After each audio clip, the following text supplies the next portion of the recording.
Hello, everybody. Today is Tuesday, April 23rd, and this is the Commissioner's Work Session. And first out of the chute today is Michael Port's going to talk about our climate action planning kickoff. This is going to be a good conversation. Thanks for being here. And you've brought a guest. Yes, my guest is our Resiliency and Housing Director, Ashley Pearl, who is my supervisor. And yeah, thanks for having us. Michael Port, Climate Action Analyst. We're here to kick off our climate action planning process with you, basically provide an update on the sort of our proposal for how we're going to develop a climate action plan for Pickens County. And give me one moment while I pull up my presentation.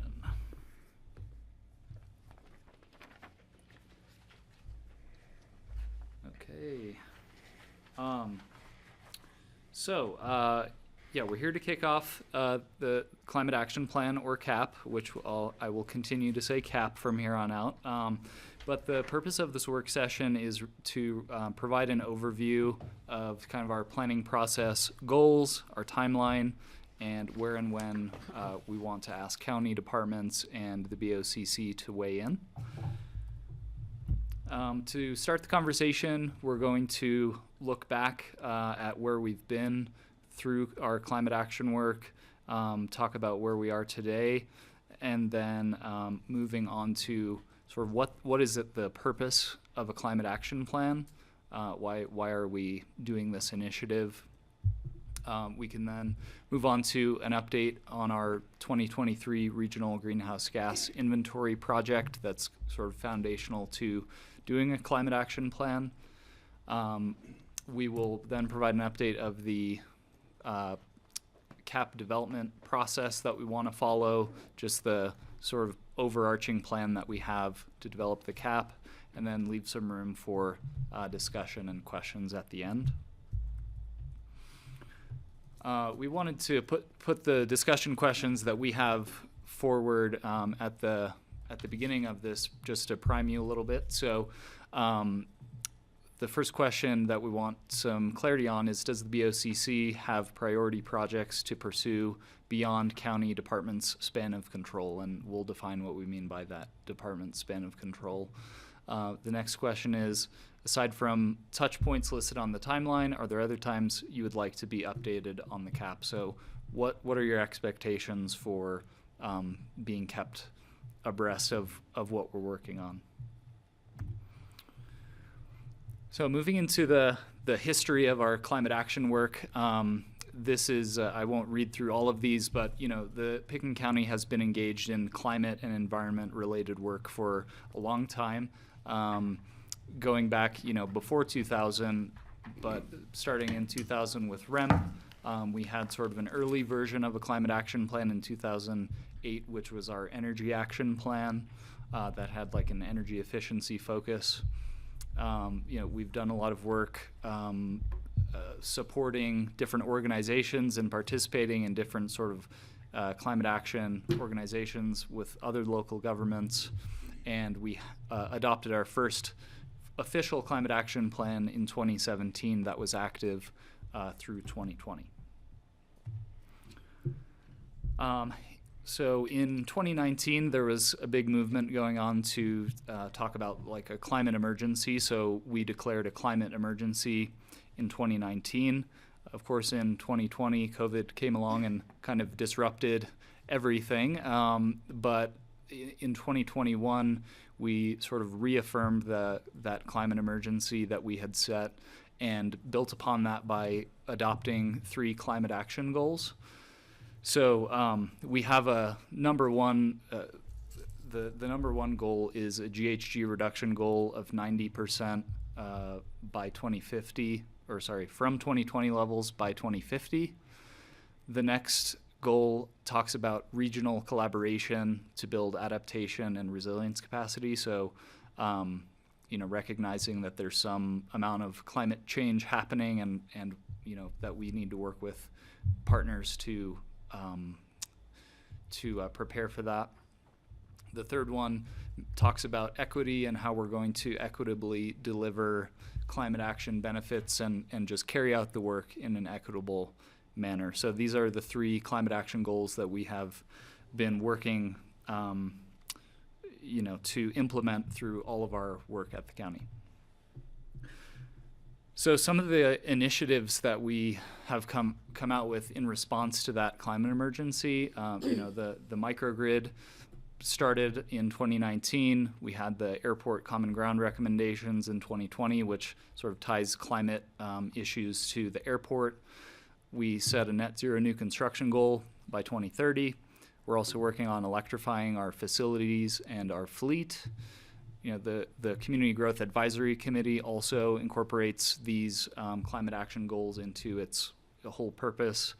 And then earlier this year, we passed the exterior energy budget. So we've actually been really busy trying to implement different aspects of our climate action goals around the county.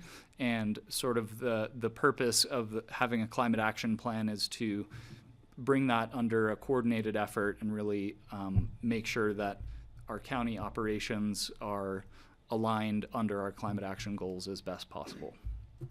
Michael, before you move on, I think it's worth taking a minute to look at the slide because huge accomplishments, and then really putting a stake in the ground, setting some goals.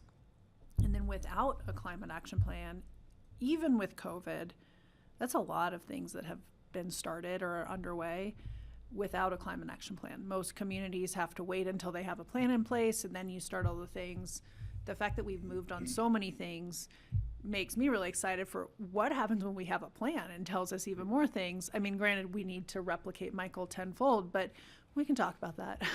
But this is a huge accomplishment. I think a lot of this sits with the board and should just take a minute to say, bravo, we're in a really good spot to be moving forward from. Definitely, here.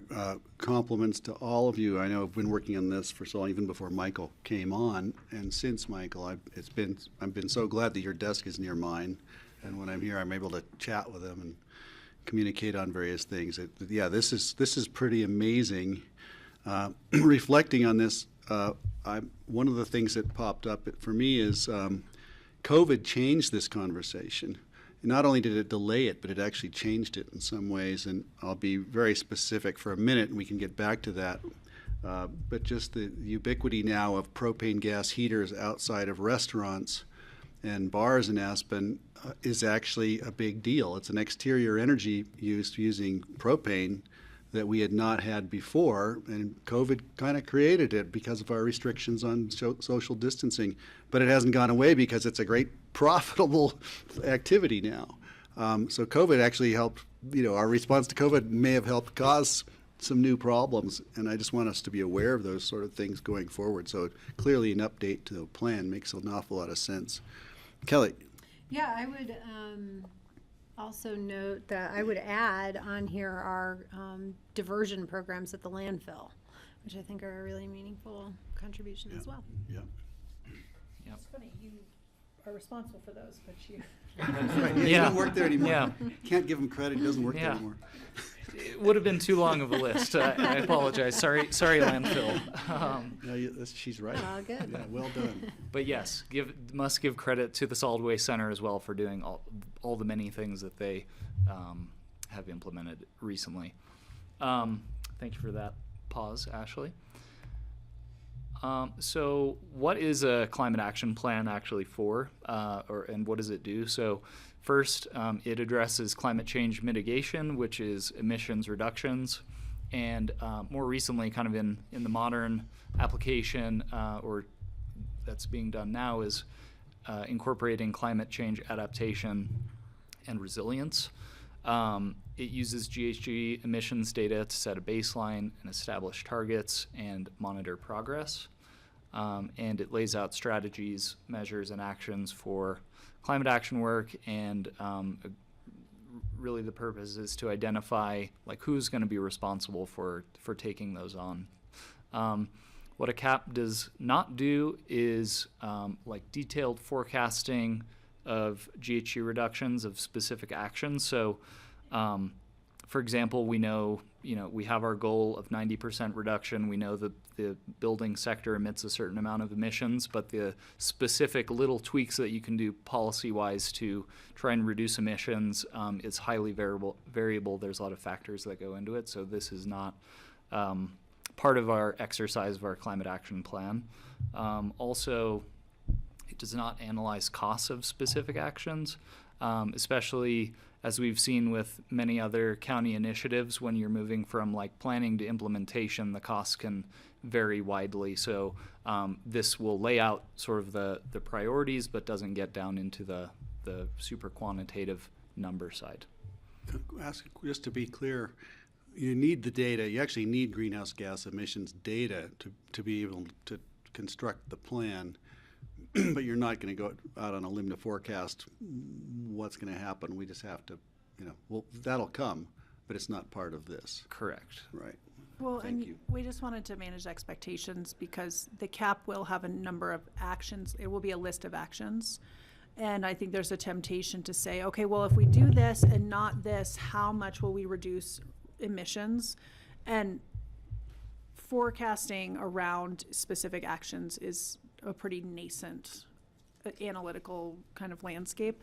And so we'll be able to tell you these are the leading actions across the country that are in our span of control that we can do. And if we do them all, we move closer to the goal. But specifically talking about individual actions down to a yearly impact is not something the CAP will be able to do. It may not be a good use of funds. No. That's the thing, is we kind of know what we need to do and where our funds are best spent, and the CAP is really formalizing it and and making it a more usable document. Questions? Okay, let's keep going. Great. These are some of the kind of objectives and vision that we have thought about our new CAP should include. So first is that we want it to be a 5-year horizon of 2025 to 2030 that we're planning for. 2030 is a big kind of check-in date in the climate world for, are we on track to reduce emissions by the time, by 2050 when we have these long-term goals. So we want this to be a really kind of short-term actionable plan that focuses on high-impact actions that are within department span of control. So with department span of control, just to define that a little bit more, it is somewhat common in climate action plans to state like, we encourage Holy Cross Energy to do X, or we encourage other entities to take some action. What we want to do is, in the phrasing of our actions, really make it something that like a department or someone within Picken County is going to be implementing something or pushing a program forward or pushing an idea forward. It could still relate to Holy Cross, but we want the onus to be on the county.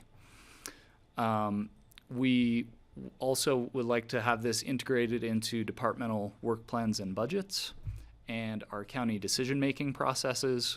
And a vision is that we promote cross-departmental collaboration, capacity building, and identify resources to support implementation. So we would like to kind of embed climate action work into how the county does its business. Can I throw something out there that you reminded me?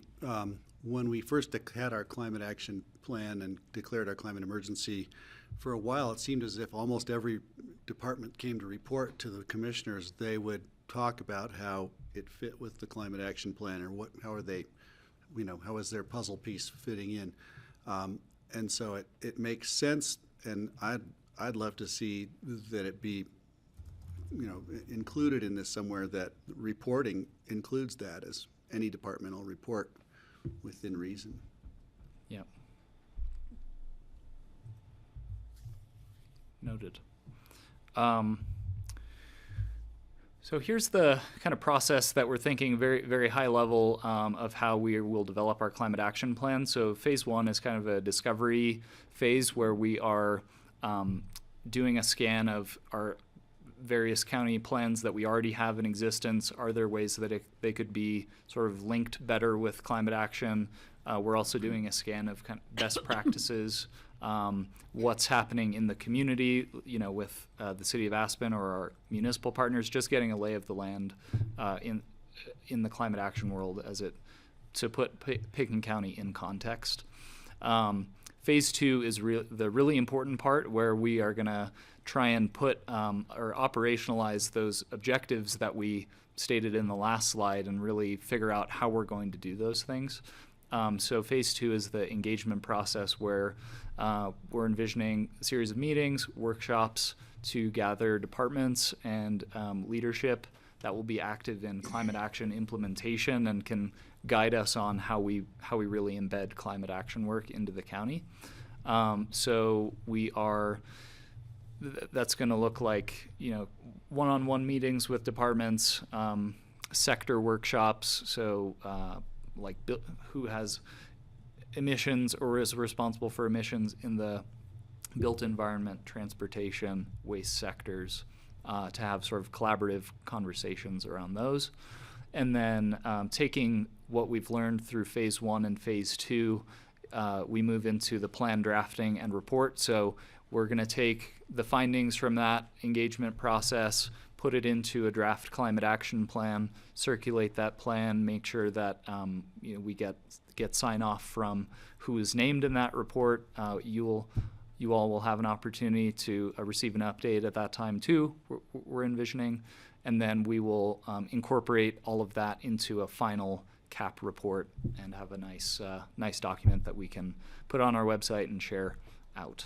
Can I ask a question about other people can jump in, but just to move very quickly, from this question is, phase one would include just examining the history of declared climate action plans and goals. And I just saw a thing published today by the Speed and Scale people that, it was a plan published 3 years ago. They've revisited it and they're updating it now, and you can go and look and see what's happening. And what we're finding along the lines, along with the federal government, state government, local governments, is nobody's really on track. They're not reaching their goals. And so history can be a guide there, hopefully to help us be realistic and pragmatic, and then also maybe more bold as well. Because historically it just doesn't seem like we're meeting the targets that we've set. And I think that would really help us to have a really clear idea about that as we set a new set of targets. Thanks. I guess I'm just wondering, based on what Greg is raising,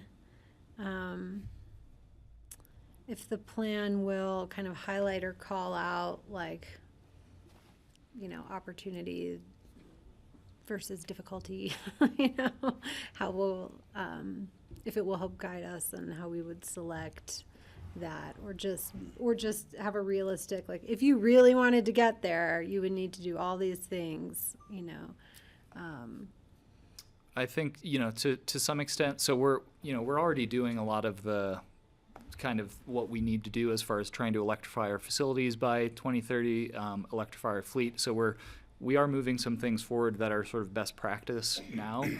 Part of, we will recognize through our climate action plan that we've set those things in motion. What we also want to do during that engagement process is try and set some kind of stretch goals as well. Try and, have things that are already in our wheelhouse, and then try and push us a little bit more aggressively as well. So how that exactly shows up in the climate action plan will to be determined. But I always look for the low-hanging fruit. Just it's my there easily gets distracted. to be less and less of that. And there's less and less of it. Yep. right, we're not really in that space anymore of low-hanging fruit too much.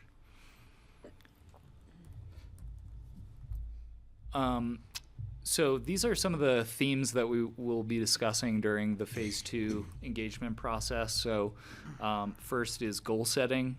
We could be asking ourselves questions such as, do we want to accelerate the GHG reduction goal that we've set? Do we want to be more specific what we mean by advancing adaptation and resilience?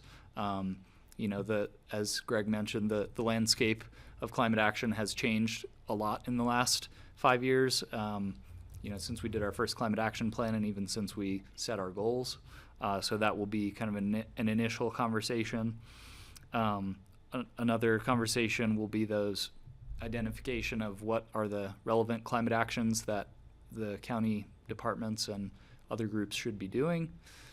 How we embed the climate lens into our county operations, how we want to continuously measure our progress through GHG inventories or performance tracking measures, and then also community engagement opportunities. For instance, how and when we want to inform the community or consult them on what we're doing with climate action. So we're not prepared to answer these questions today. A lot of this will come out of the discussions that we have within the county to make sure that we get buy-in and have it be a plan that is really bought into by everyone who's involved.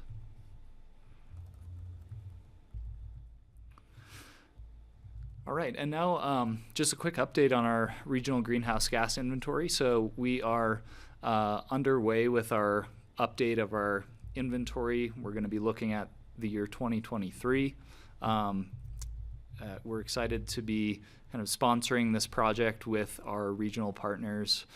We received a grant, if you remember, to do this work. So we're sponsoring this project, and we're all going to obtain our regional or our GHG data for each of our different jurisdictions. So We're going to see unincorporated Picken County emissions, City of Aspen, Snowmass Village, Basalt, and then also the Picken County region. So we'll see how our emissions kind of all fit together.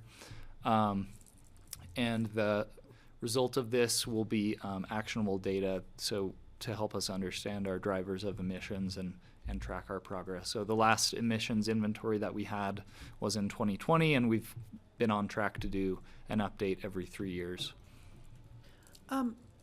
Just so you're all clear, we transitioned from the CAP to the GHG inventory, but didn't necessarily name. These are two separate processes that are running somewhat parallel, but kind of talk to each other.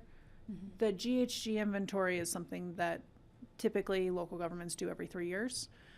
I'm really excited. As you all know, I used to work for the City of Aspen in the climate space, and the fact that the county is taking the lead on doing this regionally and supporting our partners through the grant funding is a really great space for the county to be leading in here. And I think I would have loved it if the county was in that space when I was at the city, because it's the perfect role for the county to be playing. So this will be a process that's running somewhat parallel as we develop the CAP, and they will be two separate documents at the end.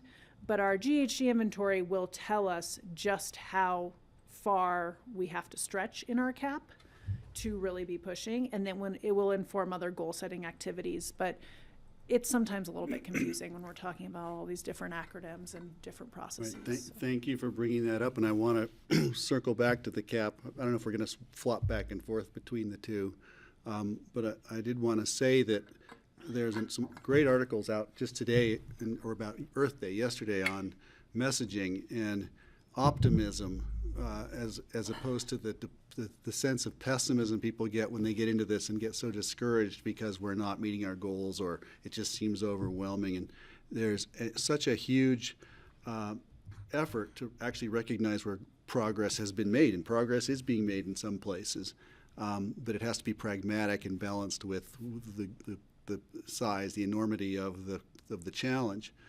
I'm hoping that the CAP has messaging involved.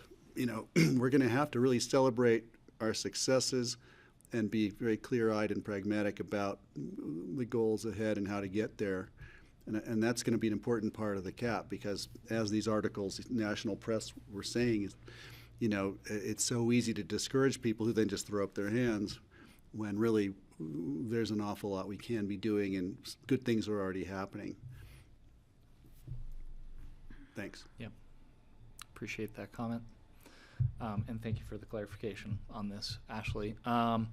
So separate project running in tandem with the climate action plan. It's important data that we need to inform our climate action plan.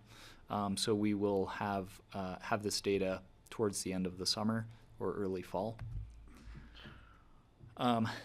This is an example of the kind of information we'll get from our greenhouse gas analysis, which essentially pulls data from a lot of different sources, including our energy utilities, landfill waste data, transportation data, to paint a picture of where our major sources of emissions. So this is the 2020, this pie chart is from 2020 of unincorporated Picken County. The section in blue is buildings, green is transportation, and yellow is waste. So, you know, the vast majority of our emissions are coming from the built environment, with another big chunk coming from transportation. The total emissions that we had in 2020 was about 200,000 metric tons of CO2 equivalent.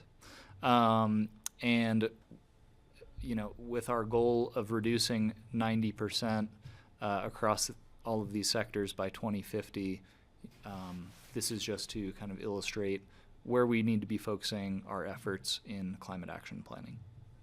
I have a question about this. Yep. So transit is 0.4% of all emissions or of transportation emissions?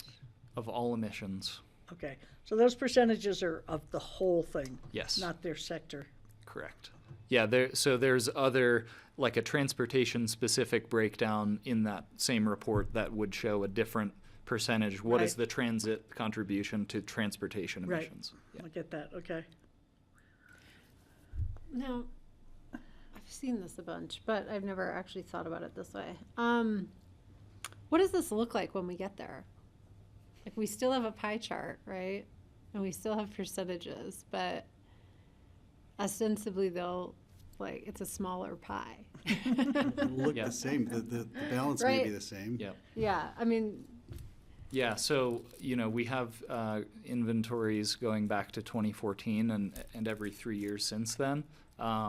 The methodology each time has been slightly tweaked, but essentially we have seen a trend going down of our emissions, the total of the pie, over that time period. And a lot of that is just due to Holy Cross greening the grid, Yeah. the electricity mix. so the goal is we'll still have a pie chart, but it'll only represent 20,000 Correct. metric tons. Yep. I find it shocking that off-road vehicles produce 4 times as many emissions as all of the buses that come up and down.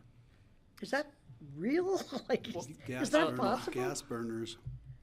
Yeah, but most of the buses are gas burners too, or diesel, I guess. Looking at per passenger mile traveled, how do they, Well, the off-road vehicles are from the airport and I believe the landfill as well. So just the super heavy equipment that we have okay. operating. Okay. That's so because the county we have that equipment and we have such expansive You're not talking operations. about ATVs and motorcycles and e-bikes. Those are illegal We- on county unless the roads. county owns them? We can't really, Doesn't mean or I they guess don't we go can't really otherwise. quantify that. It's Okay. very hard Okay, to that's- quantify that. I got it. Yeah. Thank you. You know what this doesn't show, and Kelly pointed this out, and I was thinking about it slightly differently before, was that it would really be great to have a chart that showed us what we've saved in terms of, and it's elaborated in text here somewhere about how many greenhouse gas emissions have we avoided. But had we been on track to continue on the consumption track we were on in 2014 or in 2000 or whenever, you'd see a much greater increase. And we actually are trying to level that accelerating increase off.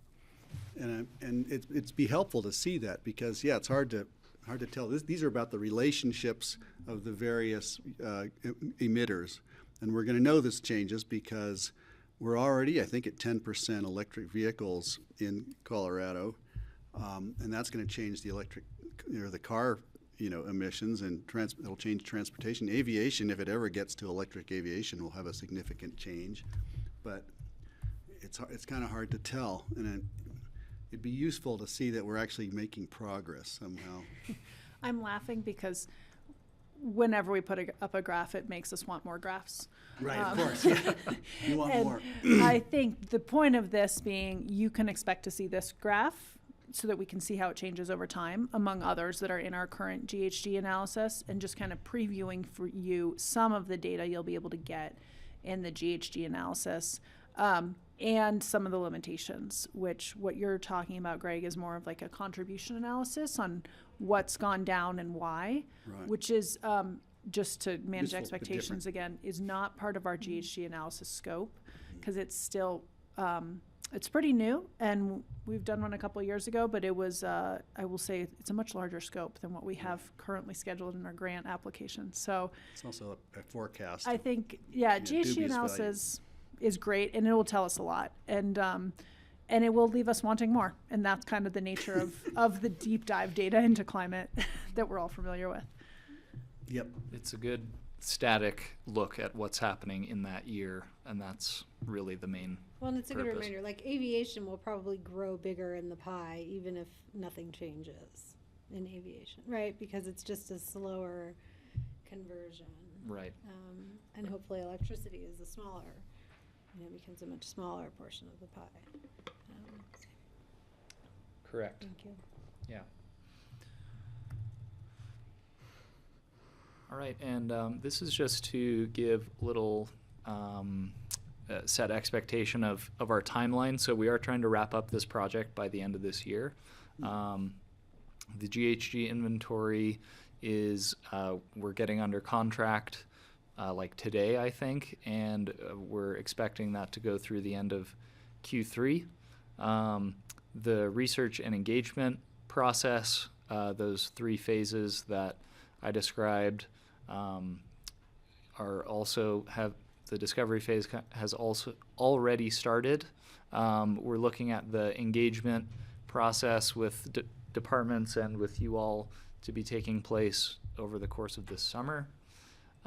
We will be preparing a first draft of the findings from that work by the end of Q3, and then working on a final report the last month or 2 of the year. On the bottom of this timeline, we also have some proposed times when we want to come back to you all to get some more guidance and update you on the process. So the first is that discussion about our county goals. Of course, you all set the vision for the county, so we want to have a more robust conversation about the climate action goals that we have set. Are they still appropriate? Then we'll come back when we have our first draft ready and give an update. And then the third time will be formal adoption when we hope to have this formally adopted by the county. You're what, halfway through the discovery process, or a third of the way anyway already. You're on track? You're just wondering if you need more time. Is there any real reason we have to wrap this up by December? I mean, I think that, I was hired last summer, and I think, we are trying to be urgent with getting this enacted. And also, as we're working on this, we want to be thinking about how we actually start putting it into implementation in 2025. So with that 5-year horizon, that seems like a sweet spot of a planning or an implementation period. So this is a goal, and I think it's realistic to have it done by the end of this year. And this is a fairly typical timeline for a cap. Okay, So- great. Well, Steve it'll has be a a stretch. Oh, but- Steve has a question, then Kelly, I don't know if you do. No. Steve, go ahead. These are for you if you want something. Smarty. Can you hear? I want you to finish it while I'm still in office, so I can give my final stamp of approval to it. That would be to me, good milestone to have finished the greenhouse gas inventory and our climate action plan and be like moving it forward.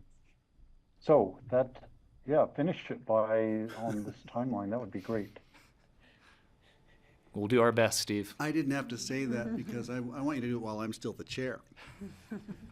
Until January 8th. All right, we have our deadline. Okay, so that's the end of the presentation, actually. And we just want to go back to these discussion questions. If you have other questions or comments, please feel free to raise them. But the first question again being, do you have sort of priorities that wouldn't necessarily fall under the purview of a specific department that should be included in our climate action plan, or topics that the BoCC wants to kind of champion over the next 5 years? Steve, is your hand up for this one? Yeah. Go ahead. I made a list of 5 things which to me are big. They're big items that aren't necessarily in our control that we could influence or participate in, that could have sort of overweighted impact on our achieving our goals. The first one would be the Coal Basin Methane Project. The benefits of that are so huge on a scale of what we could accomplish in the county. I included that. The sustainable aviation fuel for our airport is also a huge thing that would change that whole aviation sector towards have a lower carbon footprint. Third one would be, we talked about this a couple of years ago, but we burn a lot of diesel hauling aviation fuel over the hill to get to our airport. Greg and I one time calculated how much that was. If we could have a train cars hauling fuel over on the train tracks and storing them in a central location, and maybe in Glenwood or maybe in Rifle, the Rifle Airport could take advantage of this too. If it was in Glenwood, maybe the Eagle Airport, we could have 3 airports cooperating together and have train cars deliver a huge amount of aviation fuel or sustainable aviation fuel in a location much closer to us. So then the diesel fuel used to haul it to our airports would be much less, much lower impact. I think that could be a huge gain in our greenhouse gas emissions. At the landfill, if we could develop a waste to energy type of system, either a methane digester to create methane to burn for creating electricity, or actually doing a steam thermal system of burning a lot of our landfill stuff and generating electricity from that. That could be huge. And the 5th one I have is to work towards getting I put a 2nd large solar farm in the county. I know that Holy Cross Energy was kind of participating. I think I don't know if Cora was participating in that, but just an inventory of possible locations near power lines that have capacity to add a bunch more electricity. A lot of people say, well, let's just let Holy Cross do their, come up with more renewable electricity from wherever. But I think it's important that we have another big locally produced renewable energy project, partly for the resilience in case something happens to the power lines, and getting electricity from Nebraska to here or from wherever to here doesn't make sense. It makes more sense to generate electricity here. So those are 5 just ideas of big things that we could participate in that are long range kind of projects that could have really huge outcomes in terms of our carbon footprint. Thank you. Thanks, Steve. Comments, questions? I was going to say on this, I'm sure I'll think of some. I'm sure you'll bring some to us regarding priority projects. I've got things I've been thinking about, but I'm not sure. It's always hard to tell where they'd fit and how do they balance with other uses of resources. I certainly think that if we're trying to figure out how to electrify transportation and we can come up with incentives or special favors for people who do it at the airport, for instance, or things like that, I'd certainly like to consider that, but I don't have a list of things to share now other than what I think I would have already shared with you, which were mostly about electrifying shuttle vans and reducing propane heaters, external heaters. And they seem to be somehow within our control, but I can't grasp it well enough yet to have a proposal for you. Regarding, I was going to go to the touch points. But, regarding touch points listed on the timeline, are there other times we'd like to be updated? And that might just be, I was thinking partnerships are going to be important here, as we've said,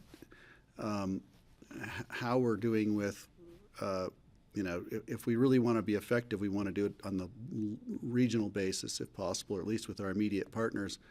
And I don't know if there's opportunities to check in or report on partnership opportunities and perhaps what we can do to help move us in that direction and engaging them.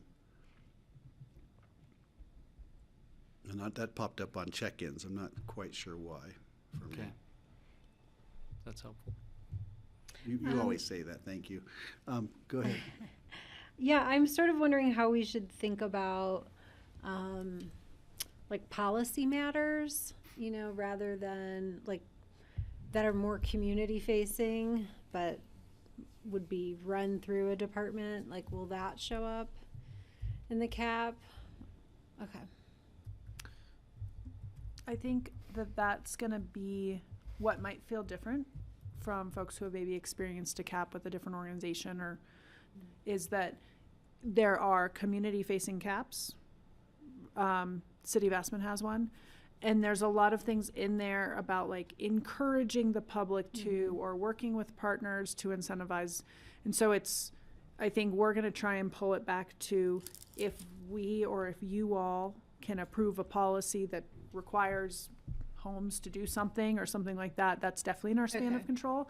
There's definitely going to be some gray area where we'll have to work through is, like, we don't want a whole cap that has a list of things that other people should do, right? We should really have it be things that we know we can commit to do in this time frame. But there's obviously going to be things that are a little, we're going to do some things and hopefully somebody else. EOTC, RAFTA, if we'll see some of that, that's like within our APSHA, within our purview, but. That'll be the gray area that we'll kind of look to you all to work and to the departments that are the leads on some of those to help us understand what's within a 5-year time horizon, what's feasible, what's going to have impact, and then what our role is going to be. So what's the actual action that we're putting in to hold ourselves accountable for versus the overall community output that we're looking for from our action. And will CORE serve a role in this at all? Like, will they be a referral? Will they help?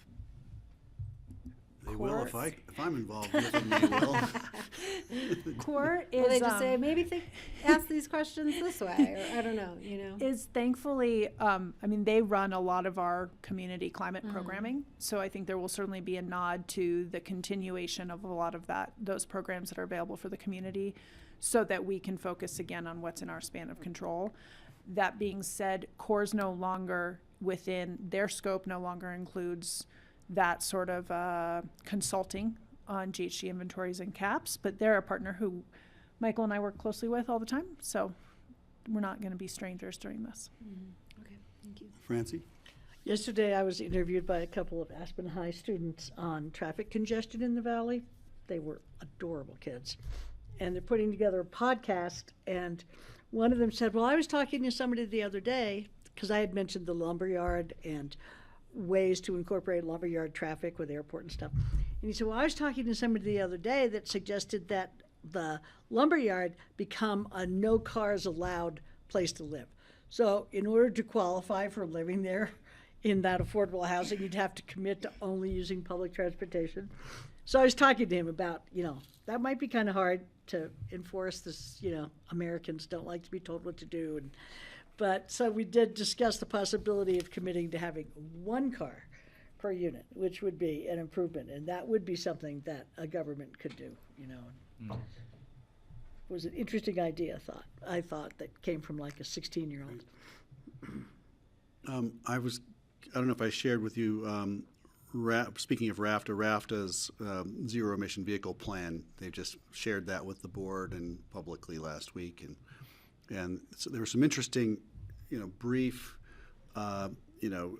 discussions of how much a bus saves in energy-wise and how much they have saved so far, and it was really helpful to see that, and certainly coordinating with RAFTA, coordinating with everybody on this is going to be so important, and we're all making those efforts, as we all know that we're trying to work regionally. I wanted to throw in the thing about we could control, say, preferred parking at the airport. We could have preferred parking for electric shuttle vans, for instance, at the airport as one way. We can't mandate electric shuttle vans, but we can give them an incentive to go electric. And I really appreciate that, because it seems like less of a stick and more of an incentive. And those are great things to work for. Steve? Yeah, tagging on to Francie's discussion with the students, I remember Eve Holmeyer going probably for 20 years without a car. She was the mayor of Aspen. She lived here for 20 years and didn't own a car intentionally she would walk and she would ride the bus. But that is feasible. We could have a car share kind of a thing at the in the ABC area for the, and maybe we could do it. Maybe it wouldn't be on city-owned property, but the people, the residents at the lumberyard could do that. So having people willingly not have a car, I think, is feasible. And we should think more on the idea on how to talk the city into that. Thanks, Steve. What have we? What else here? Do we have more? Are you done? You're not showing us anything else. Yeah, no, That's all? That was the end of the presentation. We kind of were just seeking your thumbs up or blessing to move forward with ironing out the details of the climate action plan. You have the high level overview of what it entails, but yeah, we just wanted to make sure you. Well, I think it's great progress. Steve has all 10 digits up. Are departments excited about doing this work? I think most are. Okay. Yes. You know, it's interesting. I remember talking about net zero years ago to a group of architects, and the architects that were presenting were kind of the established owners of the companies that have been doing it forever here, and they're building the big houses, right? But all the people in the audience were their staffs. The younger, up-and-coming architects were so enthusiastic and were eager to dive in on it, and it makes you hopeful that you know, the new staff coming on are probably going to be enthusiastic about this, or at least we hope they will be. I guess I And- just have one more little Yeah, thing. go ahead. So in Denmark, almost 4 million tons of garbage is burned every year and converted into energy.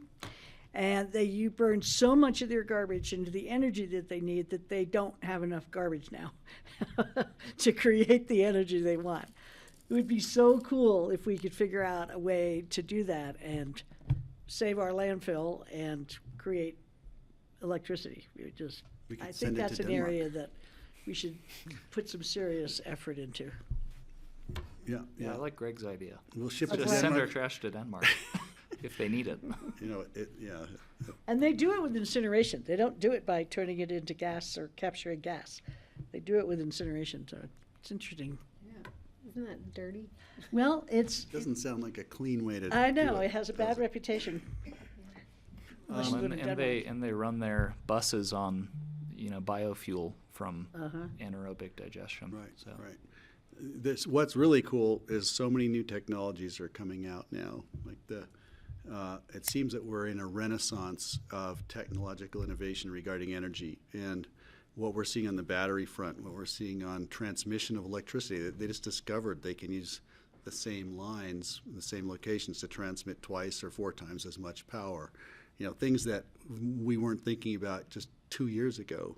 All of a sudden, all these opportunities are coming up, and that's why we need to update these plans, is because things are moving so quickly. And I think this is great. I'm grateful that you're doing this and support it, and hopefully we can make some interesting progress and show people, talk about it. I think that we have the opportunity to do it here where other communities might not be as have the resource or be as bold or as focused on it as we are. So this is our opportunity to you know, do the R&D for them, perhaps even make the mistakes. That's part of it. Well, we're excited to do that work. Yeah, thank you. Thank you. We're ahead of schedule. Wow! But the rest of the crew is here. Ashley's not going anywhere. Thanks, Michael. Really appreciate it. Good job on that. You got through a long discussion under time. How'd you do that? Thanks, Michael. Thanks. Have a good day. Yeah, really. Okay, Lindsay's going to come up. Ashley's going to stick around. We're going to move on to our discussion of homelessness strategic support. And thank you for being here. Welcome, Lindsay. Thank you. Good to see you. Nice to see you. Glad you're here. It's a timely topic. It always seems to be a timely topic, but now more than ever.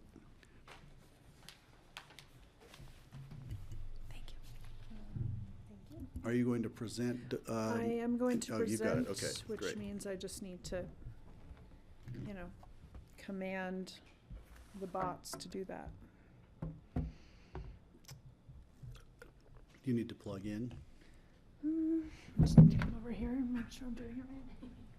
I'm just on Just go Zoom. ahead and, Yeah, but it's not, am I like missing a pop-up? It just takes time. Great.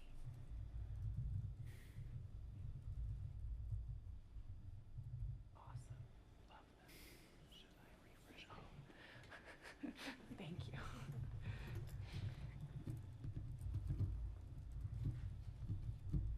All right, and then you'll boost me. Do you want to start? Yeah. Okay, great. I added the discussion questions at the beginning so we can kind of frame up what we're asking. So.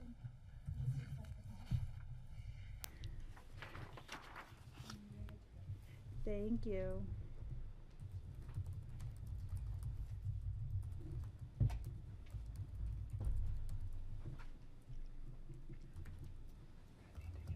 Okay, are we ready? Sure. Why don't you start us off? Sure.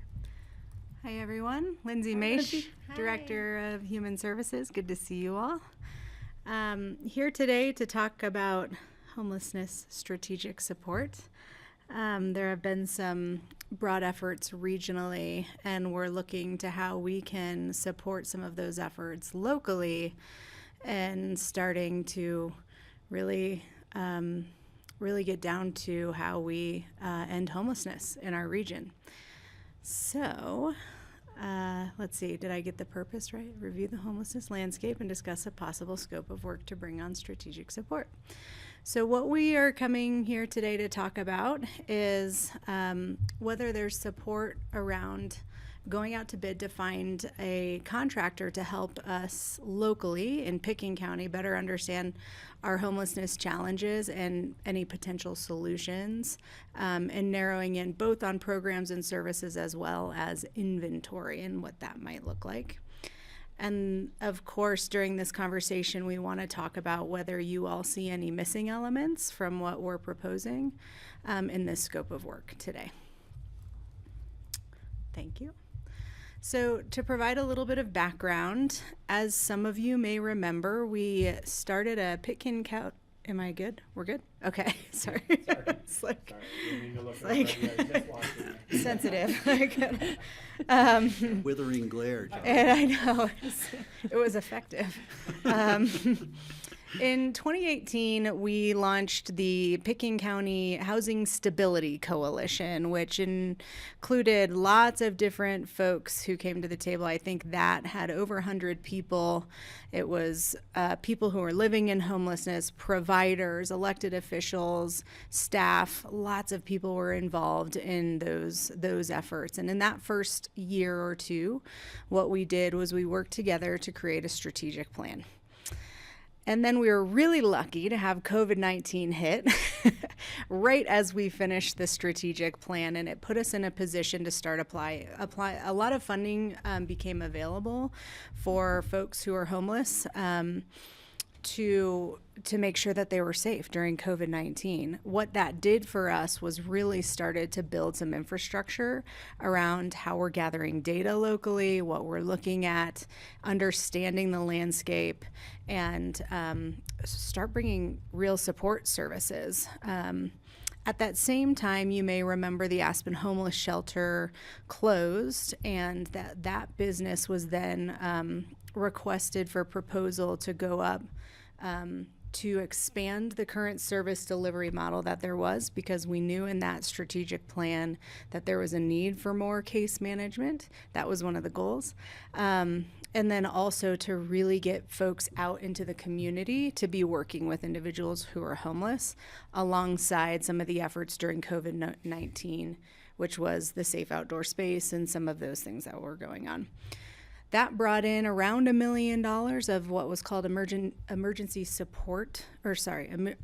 solutions grant dollars, which we applied for, Pickens County Human Services, and we then handed off those services. I think it was maybe a year or 2 years later, we handed that off and helped facilitate another entity applying and bringing those services. We were subcontracting a lot of those services anyways.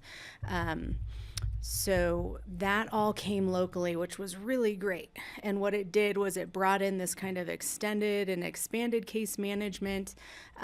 It started to improve data management. I think I was looking back on point in time counts from pre-2020 when we started funneling this money in, where our point in time count was showing somewhere of like it would be between 17 and 21 individuals who would show up on these counts as individuals that were homeless in our area. And once we really started to put resources towards data management and that infrastructure, we started getting a really true understanding of who was homeless in our community. That number now looks like between 50 and 70 individually. Annually, and it's growing. So we're seeing we're seeing more and more people come through the doors through our day center and in the shelter for shelter Now, when services. you say 50 to 70 in our community, does that stretch as far as Carbondale? Picking or County. Just Picking County. Okay. Yep. Yeah, and yeah. Numbers, what, 2 or 3 times that between here and West Glenwood or something, right? Yeah, and the efforts now, and I'll get there in just a Yeah, okay. second. What the initial strategic plan was really, what it really focused on was getting support services locally, and there was a lot of momentum in our community to look at emergency shelter as well. So I included kind of like a very high overview of both the short and long-term goals that came out of that strategic plan. It was case management, improve our data management and infrastructure, seek resources for emergency shelter and permanent supportive housing, and work with the community through different building landlord relationships and things like that to provide other housing solutions along the spectrum of homelessness. Okay, so that was the plan. Our progress to date now. So since then, what's happened is there have been some regional efforts. The Valley Alliance to End Homelessness stood up. That's being run through West Mountain Regional Health Alliance, and that has created a governing board to oversee a pretty large amount of funding that's coming into the entire valley. And when we say valley, we say all of Pitkin County, all of Eagle County, and all of Garfield County as well. And those efforts, so our strategic plan folded into the regional strategic plan, many of the same goals. And we transitioned the Pitkin County Housing Stability Coalition into the regional efforts that are now being led by West Mountain Regional Health Alliance. The Valley Alliance to End Homelessness has applied, and over the last couple of years, we'll be bringing in upwards of $5.4 million into the efforts to expand the already existing services in the Valley. So where I think we really got a leg up in many ways because we had the opportunity to start bringing in funding really quickly because we had the Pitkin County Housing Stability Coalition. We're seeing now Garfield and Eagle County are starting to catch up, and we're starting to see really true numbers of what we're facing in this valley in certain points in time. From our local data, what we see is that individuals are being homed. They are not being homed here. It's not easy to find housing in Pitkin County. Majority of the folks that come through the doors or that come through this system of care are being housed either down valley or out of the area completely, sometimes out of the region or out of the state. There has not been a ton of attention so far on the specific inventory needs that we have locally. You've heard, even in that strategic plan, what you saw was pretty general. We need permanent supportive housing and we need transitional housing, but we don't have a really good grasp locally of what that actually looks like. Like, how many units do we need, or how many, and what are the programs and services that would be needed to help support that, whatever that looks like. Thank you. So just to give you a sense of what we're looking at right now. So when I say the point in time count captures the number who are chronically living homeless in our area in Pickens County. What it's not taking into account is all the people who are coming through the door at Recovery Resources for shelter services, for day center services. So where we may have a point in time that shows between 50 and 70, what we saw in 2023 was a total of 264 individuals that were unhoused, considered homeless, in Pickens County in the year. That's how many people were accessing services through our expanded infrastructure and case management. Of those 264, 120 of them were housed. About 10% of those were housed here in Pickens County, and that is in tandem with very close relationships with APSHA, Snowmass, different some of the landlord engagement there, and some strong advocacy. And what we know in the data is that we go between about 15 and 20 individuals who meet criteria, which is there's an eligibility. You have to have a disability, and you have to be receiving there are different eligibility markers for permanent supportive housing, but we have between 15 and 20 people who meet criteria for permanent supportive housing. So because of all of the infrastructure, everything that we have in place, we now know, we have a sense of the numbers that we're looking at, and we don't know exactly what an inventory count would look like. What are the criteria? For permanent supportive, I would have to look it up. I'm not exactly sure what the criteria is. I know that one of the criteria is that you have to be living with a disability and be receiving some sort of Social Security income as a result. Thank you. Mm-hmm. So with that need in mind, That's tough to get sometimes. Mm-hmm. Yeah.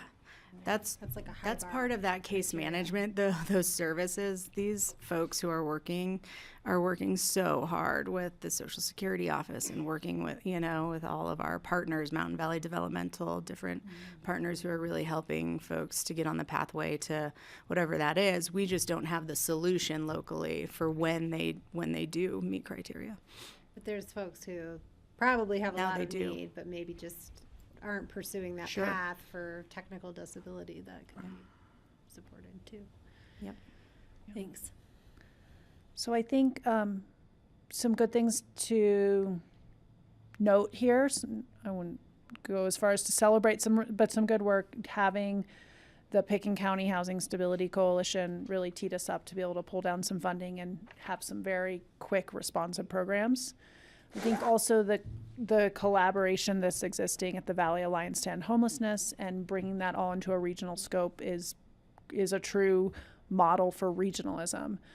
However, what that means is that there's now 3 large counties being served by one organization, which that's going to be hard for everybody to get everything that they need.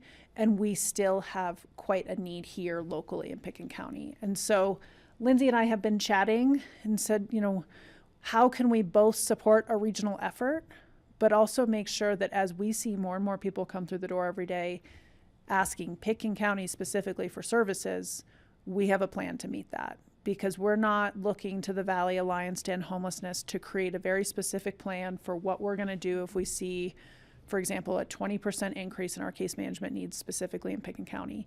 They're not going down to that level of detail and providing that for us. That's on us to figure out for ourselves. So that's why we came with John's support to this idea of maybe we should go out to bid and find a consultant to come in and help us. Because while with Lindsay's team, we have subject matter expertise in the solutions that are needed, we have some data gathering that we have. But if we're actually going to move on this 15 to 20 people who need permanent supportive housing, that's a large infrastructure undertaking. That's a building that needs some amount of housing units with some amount of services on site, as well as building up the existing services we have in the existing emergency shelter we have. It's an undertaking, to say the least. So the proposal we wanted to put in front of you today, just for some conversation, is we put together a proposed scope that was attached to the AIS that's threefold.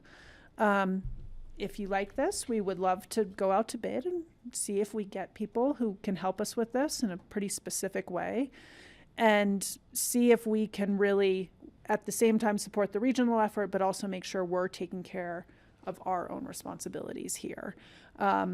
So the scope that was in front of you is, the first part would be understanding our current challenges and our future needs. So what are our numbers right now? How do we expect those to grow? And what specific services are they going to need? If we're really looking at permanent supportive housing, do we need something more around disabilities and getting qualified and taking advantage of social services programs? Or is it a different population that we're expecting to come in, and we're going to need services around citizenship and paths to residency, things like that? We don't completely know because it's moving pretty quick and changing. John, did you want to jump in at this point? Yeah, I just note, apparently I've been hooked up to the speakers. Try that yeah. other mic. Maybe that other mic won't do it. Turn the other one off. though. Double. Okay, I'm going to use that one. So, yeah, this is, this is a real challenge for us right now, I think, as we've seen recently. One, we're just getting our our chronic homeless population within our community characterized, while we also have a number of new arrivals that we expect will continue to come, and the service needs of these populations are different.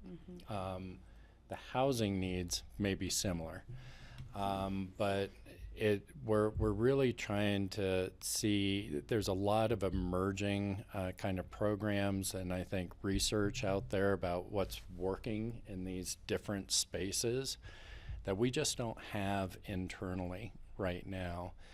And so we want to take this time to try and plan that so that we can come back with a well thought out and deliberate proposal and strategy that helps us really try and take this next step. We've made such tremendous progress as Lindsay's laid out in understanding and serving our homeless population.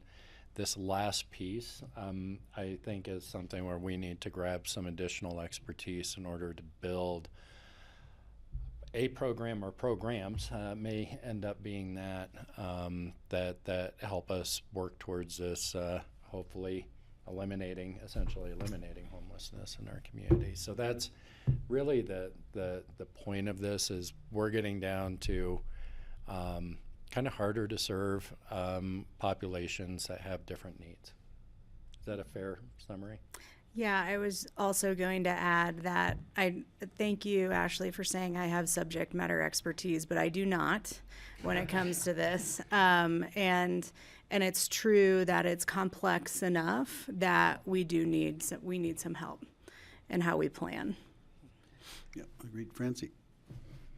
Well, you know how I feel about outside help. I know. So, I mean, we really don't have the bandwidth with all the talented people we have to do this. I mean, who is better equipped to assess these things and plan for the future than the people that we already have working in it? It's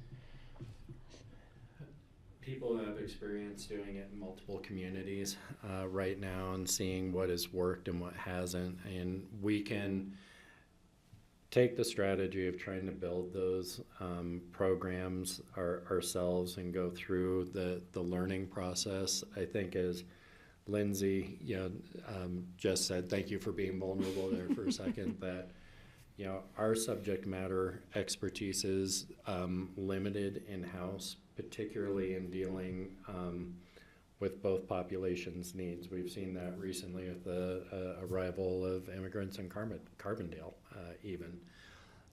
Really different program structure than what we might need to do with our chronically homeless that are here in need of permanent supportive housing. And we think that our learning curve is going to be much, much longer than if we bring somebody in who's maybe encountered it in Boulder or some of the other communities that have a, frankly, longer tail instead of experience. blending programs in these areas. Did I get that right? Yeah, sounds it's right. so I'm new. looking for the glare coming back. Yeah, it's at me. also new still. We just started a lot of these efforts in 2020, really. So at this point, I agree. I will also say. We don't work on, oh, sorry, Ashley, we don't work on it full-time.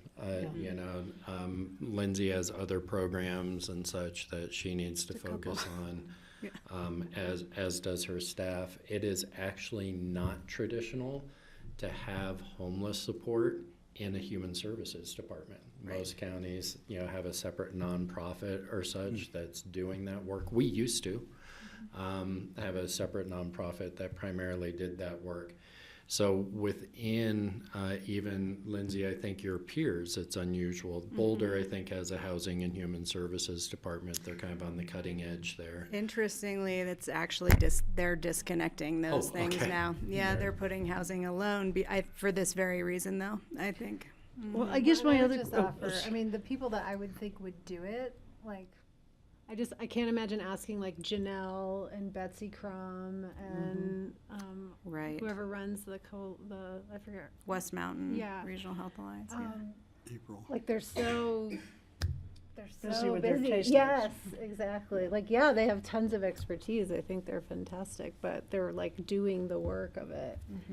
And Well, my other question is this really a solvable problem to meet the demands of this particular population? I mean, you're asking us to care for full-time a group of people, especially the chronically homeless, who have really high needs at the expense of other citizens, which is the job of other citizens. I'm not saying it's not. I'm just wondering, is this a goal we can actually attain? I mean, doesn't mean we shouldn't take steps, even if it isn't, but I'm just wondering how big a problem is this? How big is the solution? That's a good, excellent question. Do you want to wait and answer that after my questions?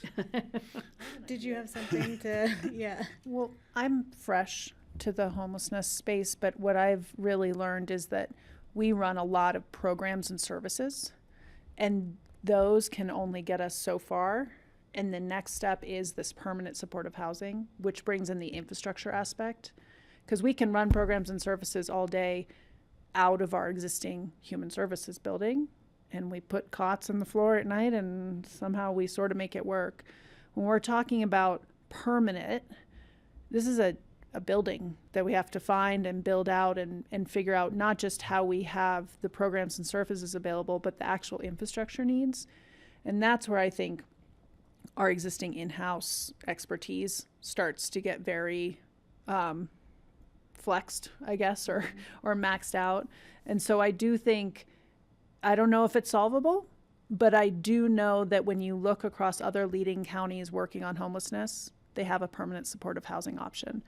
And we don't even know what that looks like here, let alone are moving towards assessing even what our options would be, or even what the cost would be.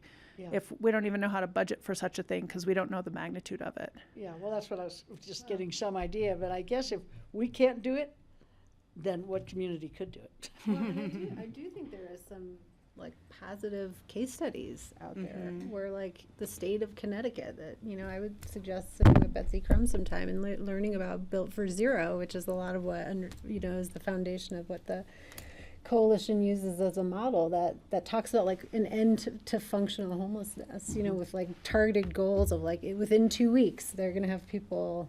But there are people who are never going to cycle out because they have just different human services needs, and so like I think about this as like the intersection of like our human services role with the experience of homelessness or being unhoused.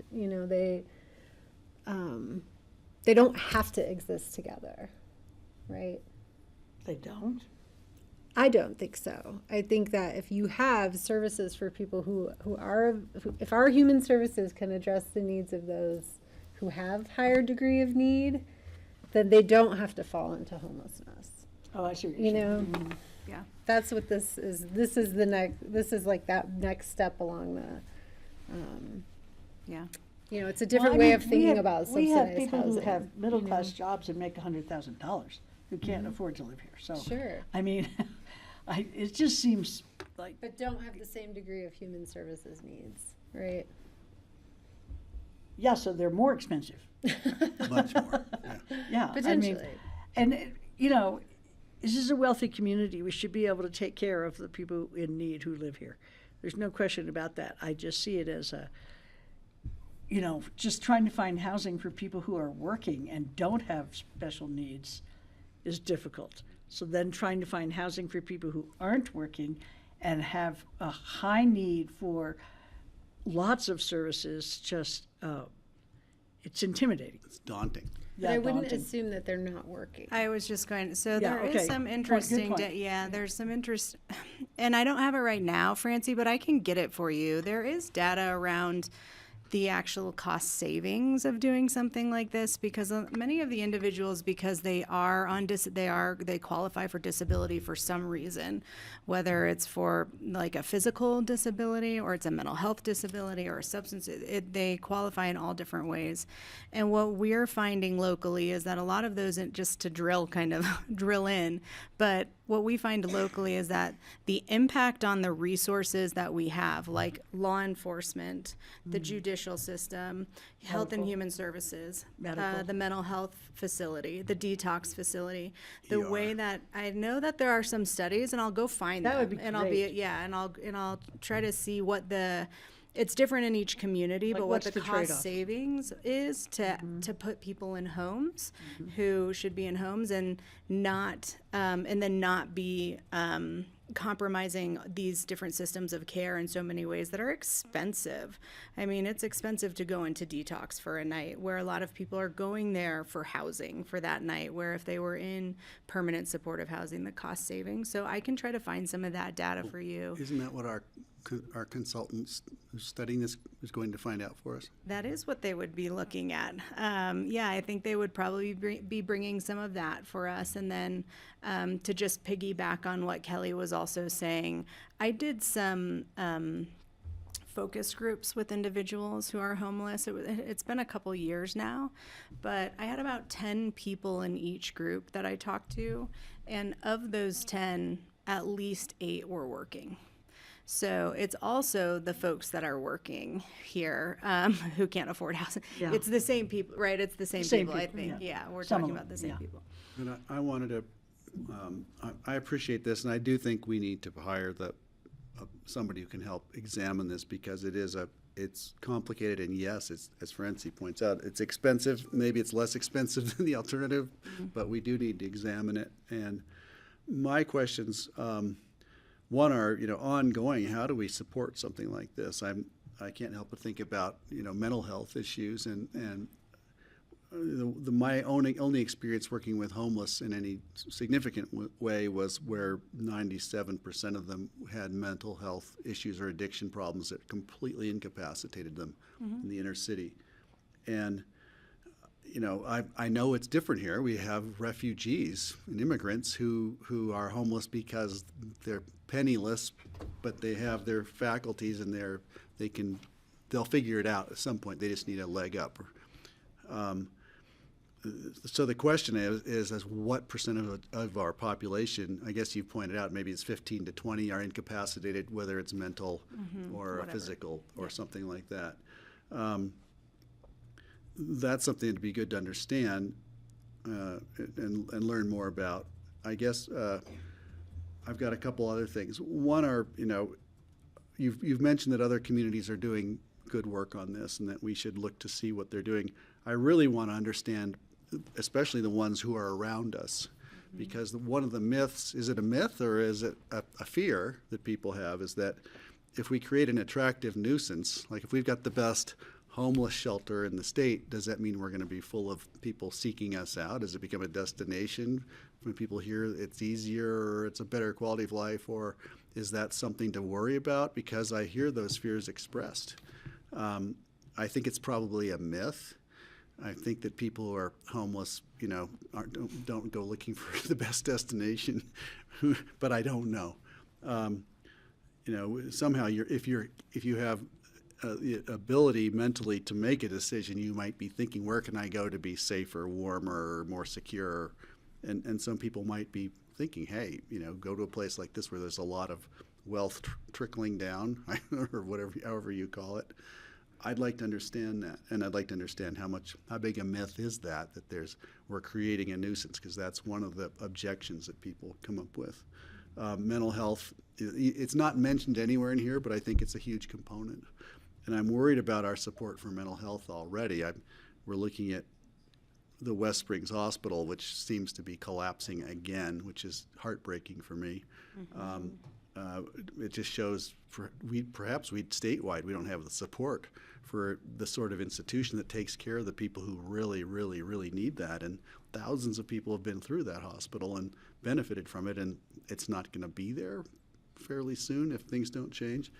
I just wonder, how are we going to be? Do we really understand what the cost will be to support this?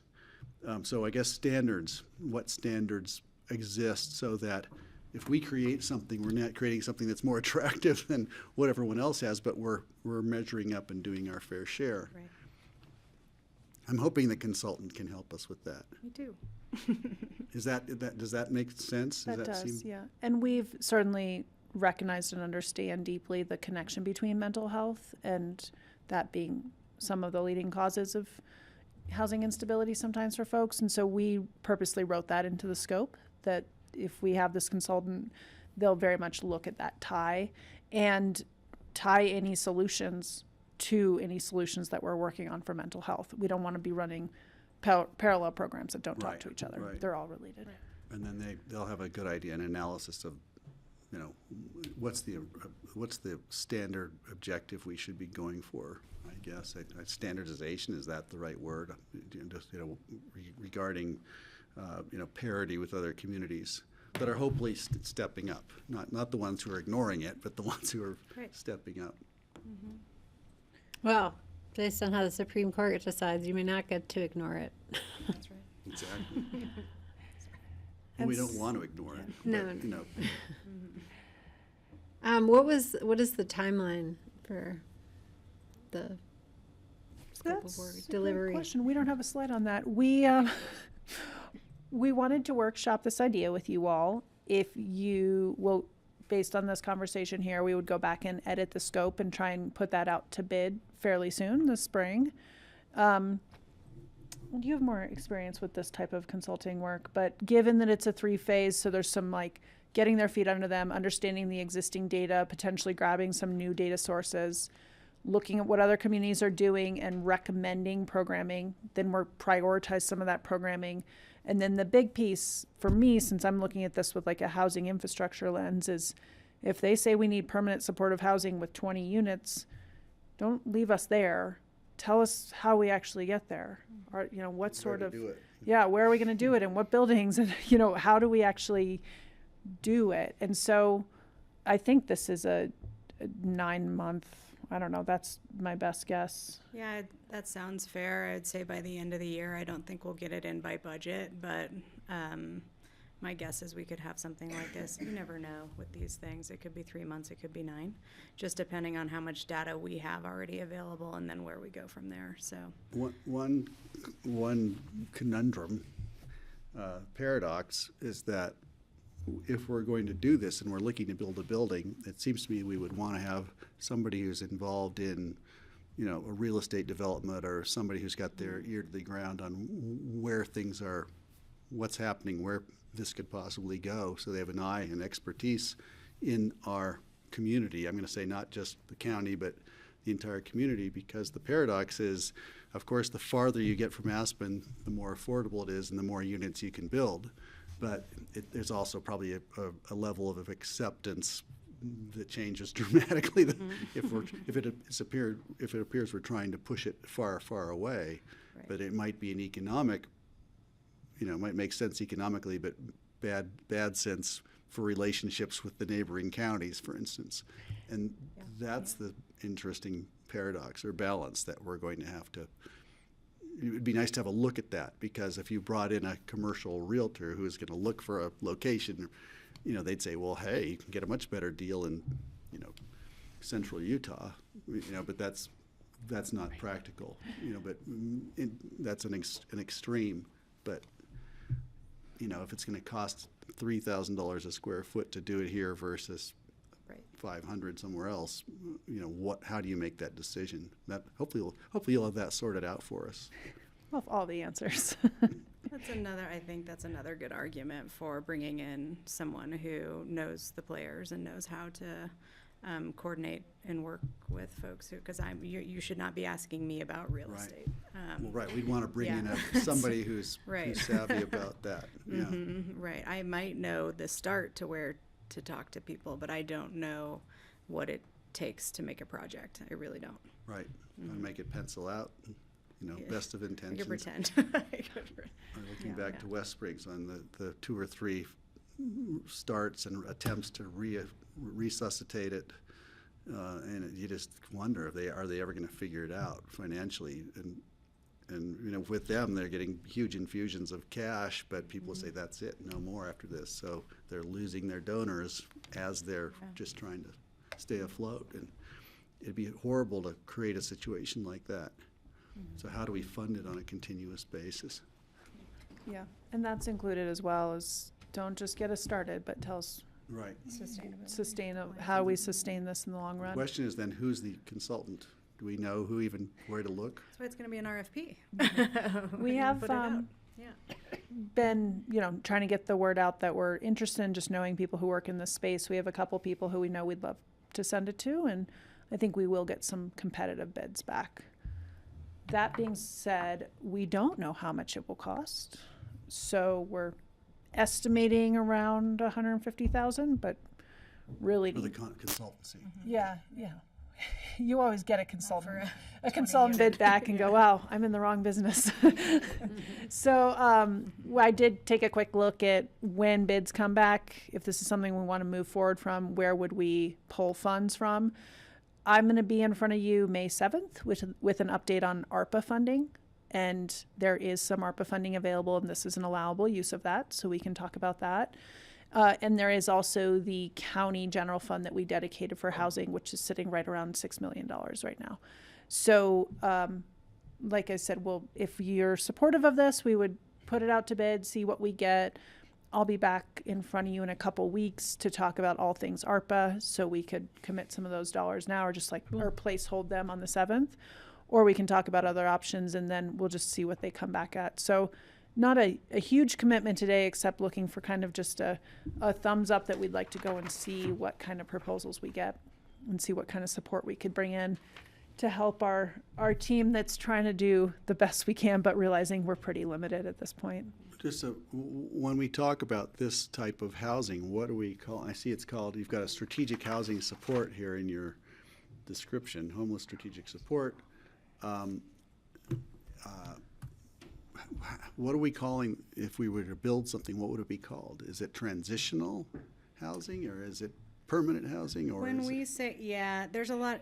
So HUD has a lot of different definitions, and a lot of this ends up being blended and braided through funding with the Department of Labor, DOLA, through the Department of Housing, that's most of the projects that I've looked at, that's it's a lot of different areas. A permanent supportive housing essentially is a voucher program, so it's subsidized through the state in different ways.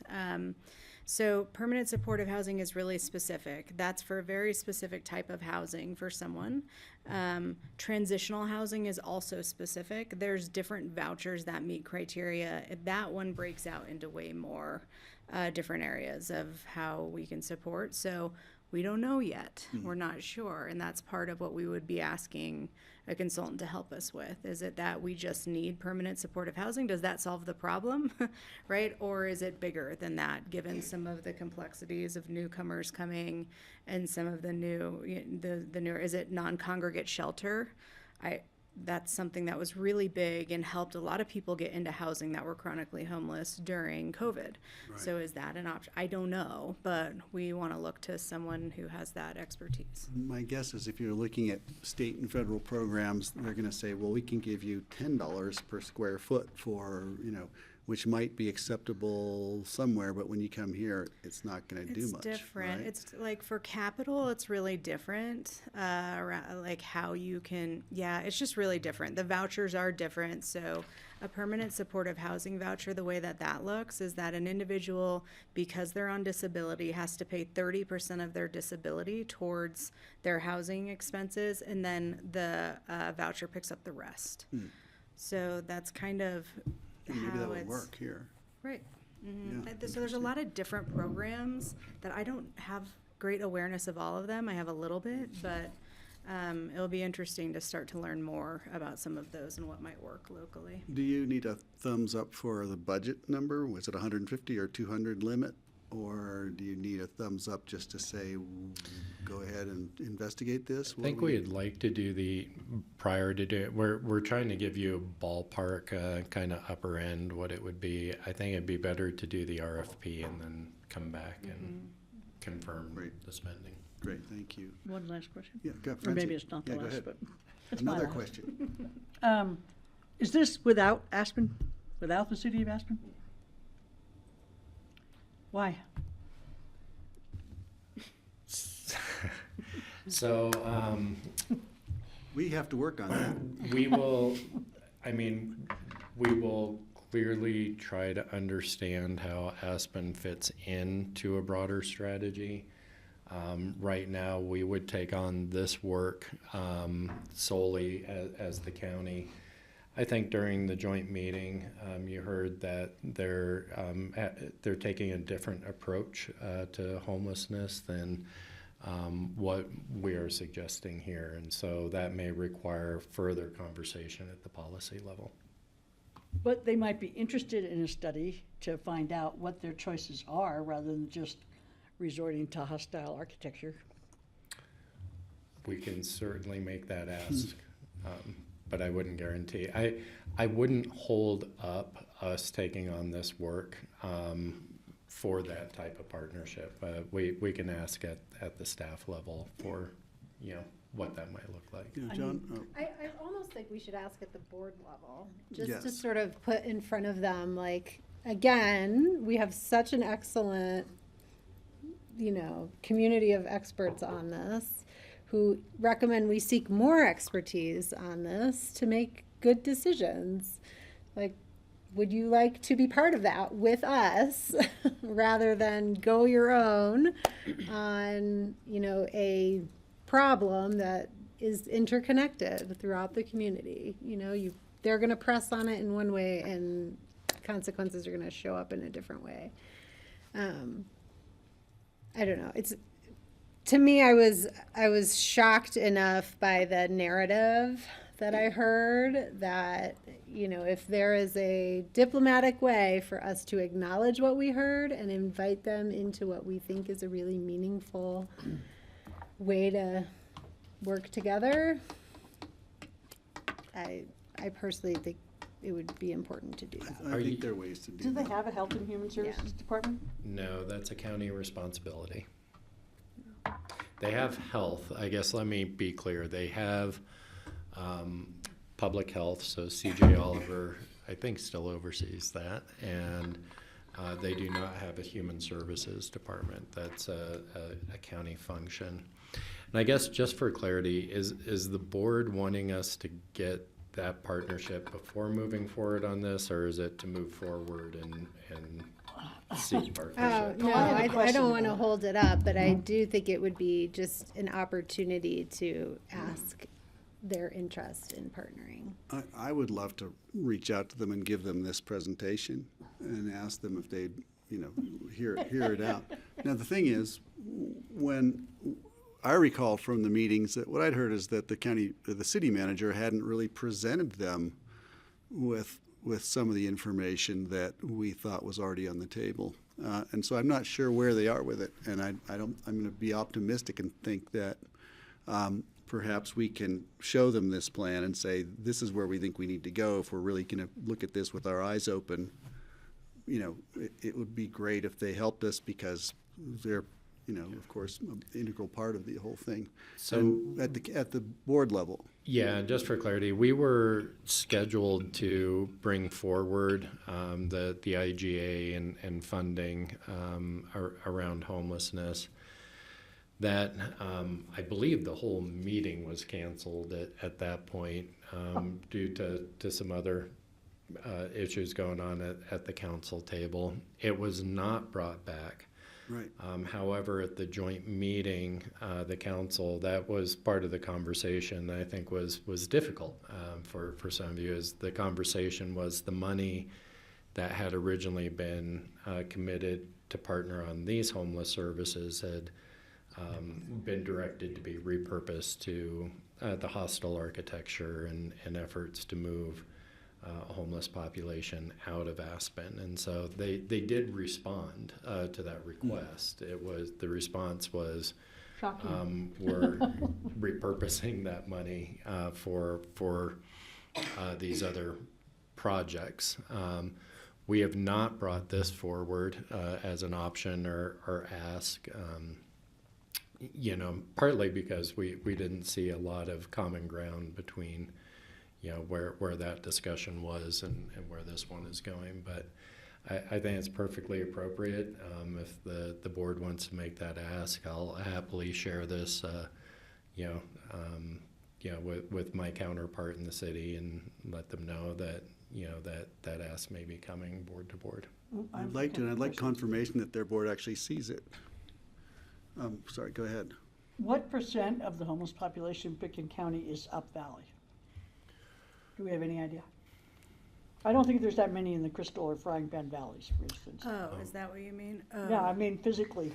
I don't know. I don't know the answer to that, but I can figure that out. On the time of year. Redstone too, might be. And another, then yeah. when you say Boulder did this, are you talking Boulder County or Boulder City? Both. Yeah. So the city did do something. Yeah, it's most of the projects I've looked at is everybody's involved, kind of all hands on deck with this kind of. So that would be a model to look at in terms of working with Well, Aspen. and I think what the outcome is, whatever that plan is moving forward, we would be reaching out to municipalities locally to understand how we can work together. I think not just City of Aspen, but also Town of Snowmass and, all of our partners up and down Pickens County. Mm-hmm. I think Yeah. it's, once we know more about the programs and services and structures and things that we are hoping to roll out, I think that's a much easier conversation with partners. Because then we can say, we're going to do X, it's going to serve X many people, it's going to cost this much, would you like to partner? Besides, I could tell you really don't want to go in front of Aspen and ask for money for this. But I think at this I just stage, think this is a yeah. slightly innocuous way to try and bring them into the fray on partnering, Paying for a study might be a lower bar for us to get together on than something else. Talk to your counterparts. Okay. Okay, Is there talk to more? Bill. Did we get the thumbs up? I Happy just want to to. make sure that we have, yep. Thumbs up, Steve. Are you comfortable with this? Okay. Francie? We're not quite sure about Yeah, how we're, Thank you. we know we're going to do the study. We just don't know who's going to do it with us, but we will be asking them to participate. Thank you. Thank you all so much. Good conversation. All right, cheers. Appreciate Thank you. you. Thank you. I feel Okay, a we're lot better taking a about it if break. Aspen did it with us. I think we need a break because we've got the code implementation project update coming up. It's going to be a heavy mental lift for me at this time of day. So I want to take the full 19 minutes. I know, I've had.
Okay, good afternoon. We're going to get started, everyone. It's Tuesday, April 23rd.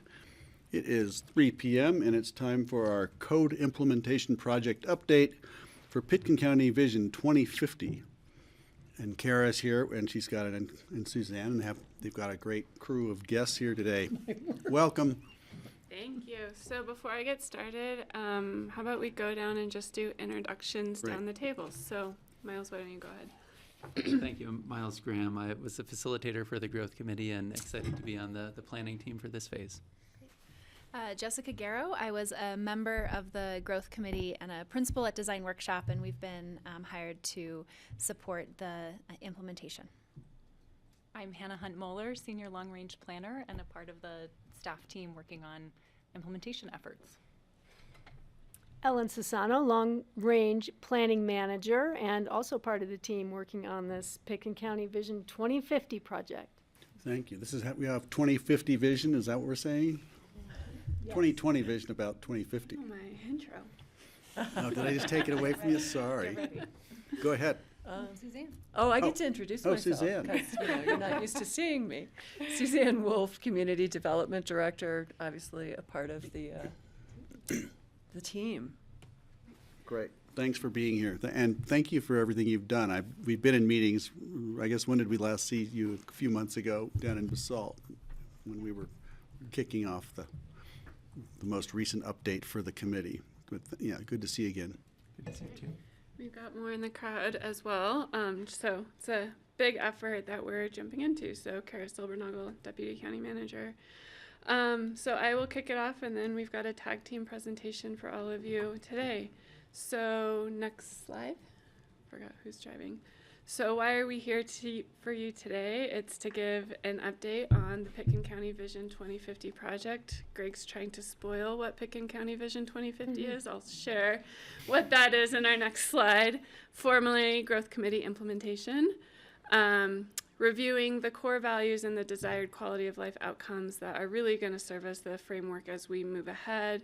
Clarify the role of the Growth Committee recommendations within this process, and then also the role of those committee members, the BoCC, P&Z, focus groups, and the community at large, and where we're headed.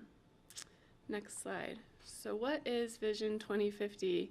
We came up with this, really embedded from a lot of the work you all have done, that we were set out from the BoCC on your 2050 climate goals. And if you all recall, when we first kicked off the Growth Committee, we walked everyone around the table and said, what's the community you want to see in Pitkin County in 2050? So as we start to look about this project, if we look at a lot of the work of the Growth Committee, it was not looking just a couple years ahead, but how do we get the community, that we're looking for in 2050. And so it's implement bold climate action while balancing our economy, preserving our rural and wild lands, and supporting an equitable and affordable community. It's about refining the vision for the future, as I said earlier, using the policy recommendations that came from the Growth Committee report as the foundation to updating a comp plan and amending the codes. It really still leaning into those recommendations. It's including additional data analysis, community engagement, and taking in some of the other changed circumstances in our community to make those comp plan amendments and code amendments. And really includes 4 key stages, which I'm going to hand over to Jessica to walk us through. Great. Thank you, Kara. So we have 4 stages and 8 phases that I'll be going through on the next 2 slides. But the first slide here is on our 4 project steps. So we are currently in the setting the stage step of our work. This is really where we are finalizing and establishing our understanding of our core values. And after I go through our process, I'm going to turn it over to Kara and Miles to go through what those core values are. We're also working through the scoping of all of the technical work that will come, community engagement, as well as the administrative processes that we need to put in place to make sure that the work is done effectively and efficiently. So this is really kind of ending in Q1 2024, beginning of Q2 here in 2024, so that we can move into the real doing part of our project. So our second step is building the recommendations. This is where we are initiating the data analysis, reviewing case studies, and creating baseline indicators for all of the things that came from the CGAC recommendations report. We will be completing... Could you explain what that means, what the last sentence? CGAC. Get baseline indicators, and what do you mean by that? Yeah, absolutely. So what we have... I'm going to back up for a second. What we've been doing in setting the stage is trying to really dig into, as a overall kind of internal working group with staff and the consultant team, there are lots of detail in the recommendations from the CGAC.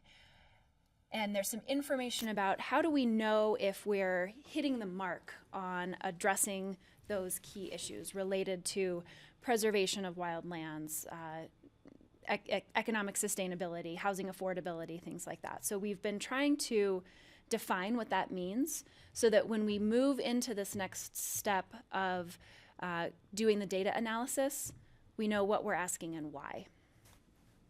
Okay, that's that what help? it means? Yeah. All right, thank you. So as part of this work, we will be doing a code audit to understand at a kind of bigger scale what's working, what is not within the land use code and the building code, because that's kind of a key input as we move into next phases. While we're doing all of this data analysis and case studies, we will also be working with the community through focus groups and with the Vision 2050 work group.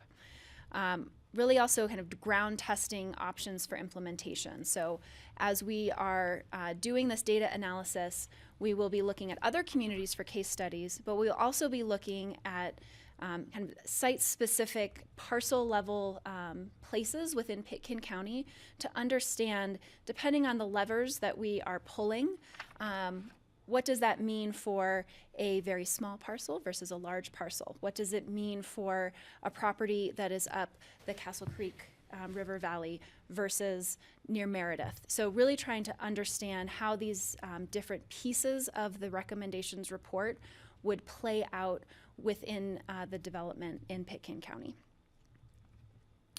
From there, we will be moving into updating guiding policy, and Suzanne, Ellen, and Hannah Hunt are going to go through some additional slides here in a moment about updating the comprehensive plan. So this step of the process is about updating the county's comprehensive plan, incorporating all of the studies that we'll be doing, as well as the recommendations report from the CGAC, the updated caucus master plans, as well as all of the kind of other factors that have happened since the last update to the comprehensive plan.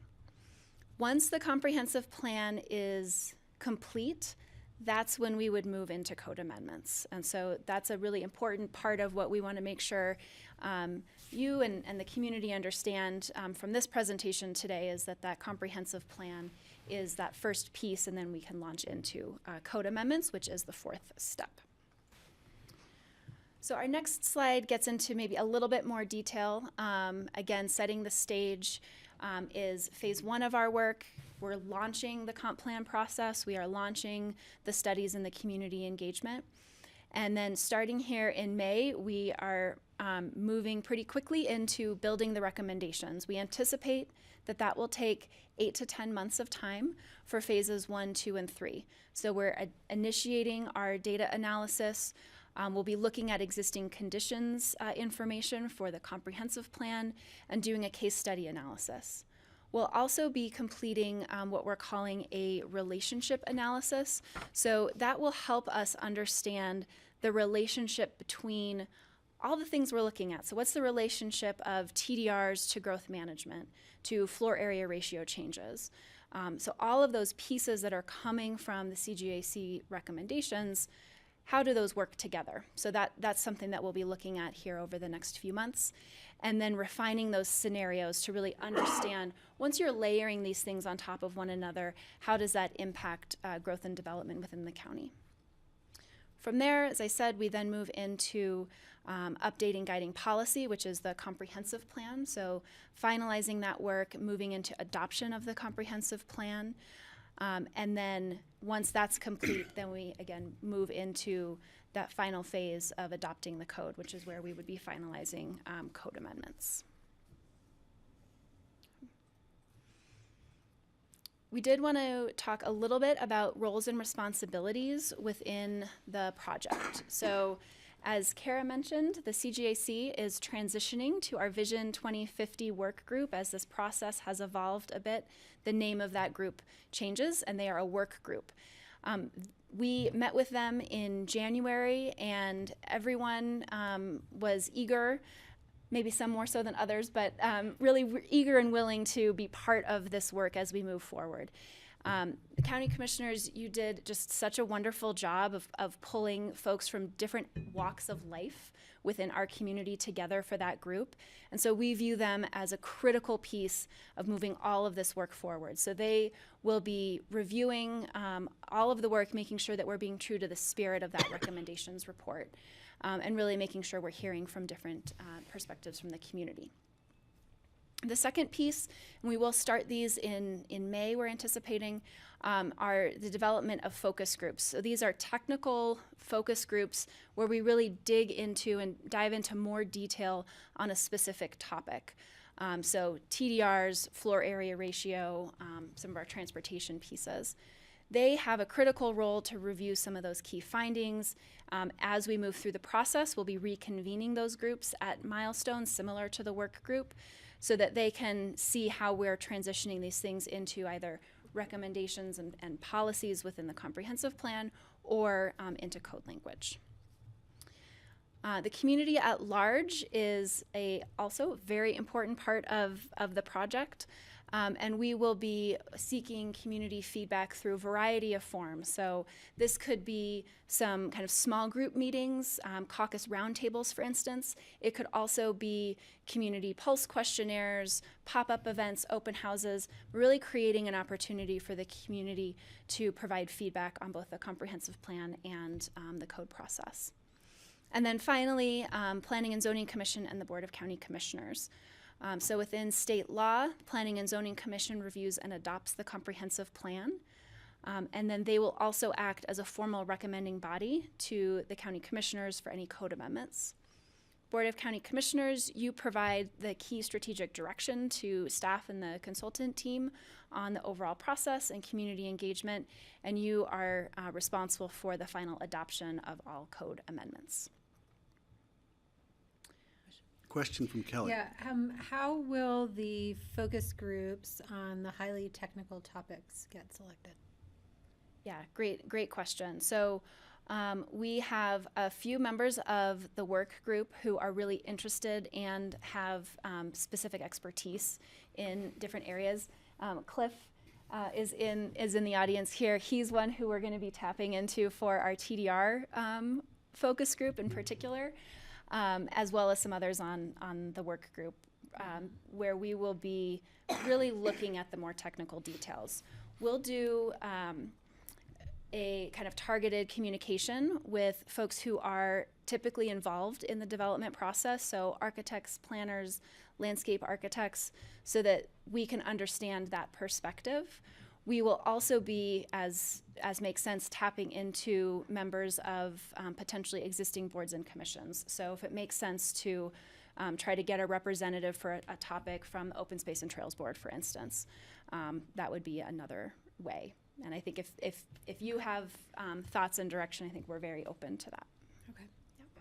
I think that might merit just a check-in. Yeah. You know, because as we're thinking through the topics, I'm sure we'll have people in mind for them. Yeah. Great. Thank you. Yeah. And I'll also say that, and what this slide shows is that we're always kind of weaving the technical data with community engagement. So if someone is not able to attend a focus group or a pop-up event one time, that does not mean that they are never able to engage with the process. We will be working throughout the next 18 or so months to make sure there are lots of opportunities for the community to be involved, whether it's on kind of a technical piece or on providing more general guidance and thoughts about kind of vision statements and things like that.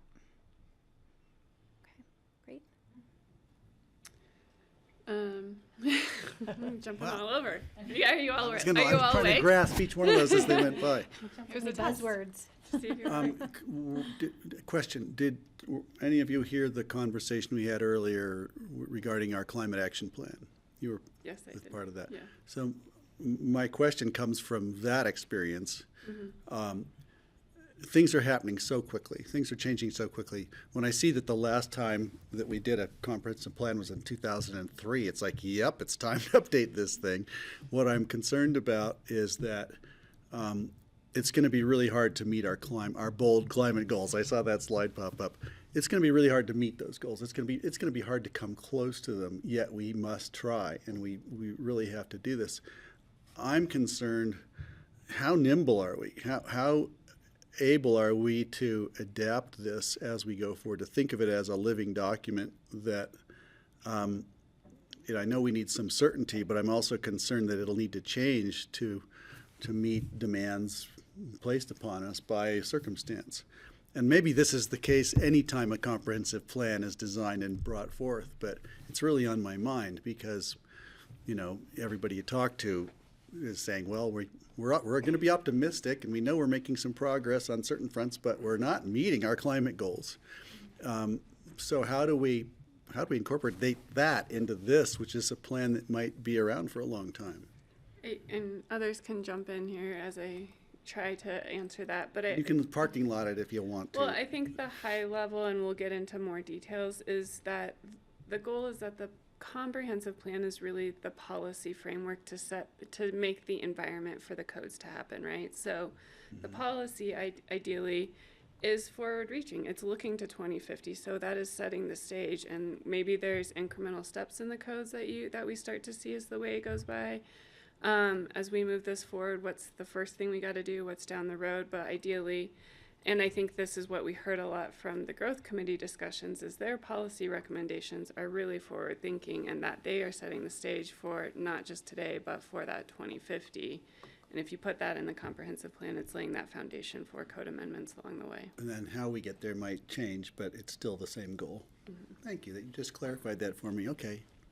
And I think, Greg, just to add to that it's been 20 years is a long time. And I think part of, in the past, we've, been doing master plans for caucus areas, other things have been happening, but I think going forward, thinking that this comp plan is something we should be revisiting more than 20 years out, is it more of a 5-year timeline, right, that you touch back to that, and make sure that it still reflects your values moving forward. But right, that it wouldn't necessarily be sitting for 20 years until, we tried to come back to this. So, But it should start by saying we reduced our emissions 90% from 2020, right?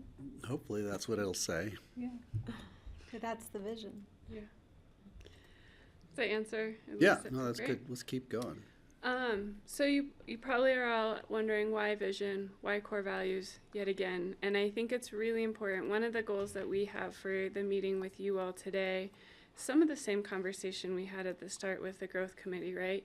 These are there's inherent tensions in these, and there's going to have to be compromises along the way. And we want to make sure before we get into the really hard conversations that we've got the right values, that we've got the right vision statement that's guiding us.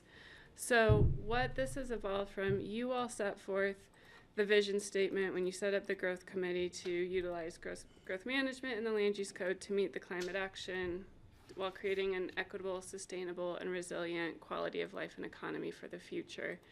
We've adapted that. The growth committee took that, built up their shared values of the community that they saw. And so what we're using is bringing those efforts together and really creating this framework as the process for Vision 2050, that this is what we go back to as we start to look at those really difficult conversations and where we need to have the compromises. So with that, I'm going to let Miles kind of walk us through each one of these.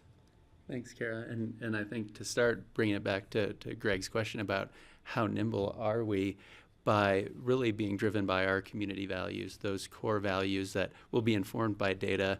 We're creating, as Kara mentioned, a policy framework that is designed to handle hard, challenging, complex decisions using our values. And not only are these values inherently connected and intertwined, but as Kara mentioned, there are going to be inherent trade-offs and tensions as we look at these and how they work together and use them to build some common ground and use them to make hard and challenging decisions that are nimble. So as we look at each one of them, starting with our bold climate action, we know that the county's goals, the growth committee's goals were very ambitious, and bold climate action is going to require decisive action and a willingness to act on our values and act on our convictions. And we rarely put slides on the screen that has this many words, and I'm not going to read these words, but we felt it was important to include these definitions not only in the AIS, but in the slides themselves,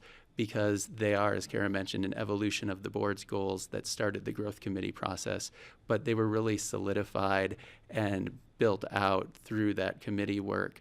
And so we wanted to make sure that that intent is captured and retained here. Some of the key elements for each one will be pulled out as we go through them. On climate action, a willingness to act on our values, as I mentioned, is going to be critical, and also an opportunity to really set the bar. We know Pitkin County is looked at not only around the state but around the country as a model, and so we have an opportunity to act on our values in a way that aligns with our climate goals. And that's why we led with this one, because it drives a lot of the decisions that we're going to be looking at.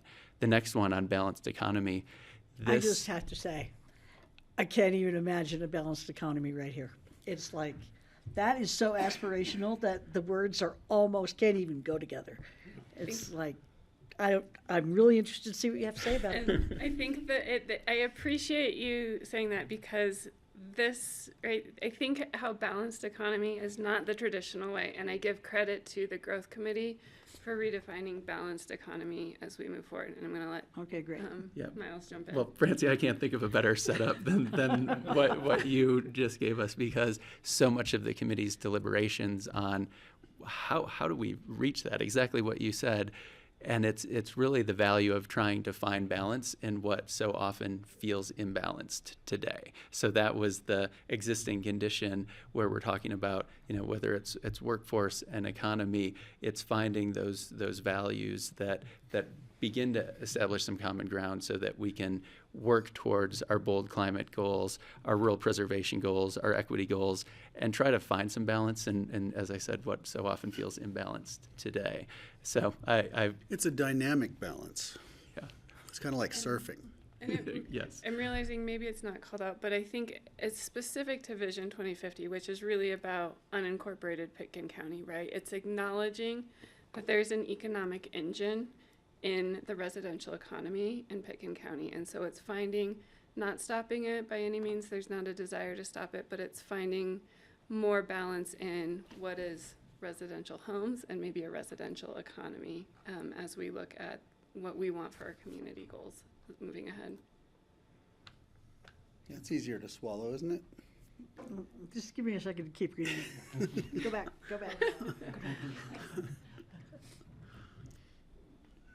Just remember, our real estate is the same size as Croatia's whole GDP. So there's an entire economy that is that right? serves that. Wow. That.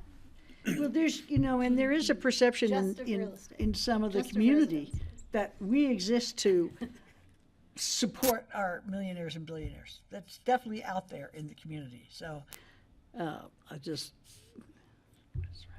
Who do you sell those burgers to? What?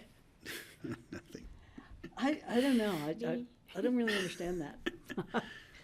And one of the other deliberations that the committee spent a lot of time on, because it was hard to grapple with, and we spent a lot of time grappling with this, was to flip the lens on it, really finding a way to preserve our quality of life without having our economy consume and cannibalize a lot of the things that we enjoy.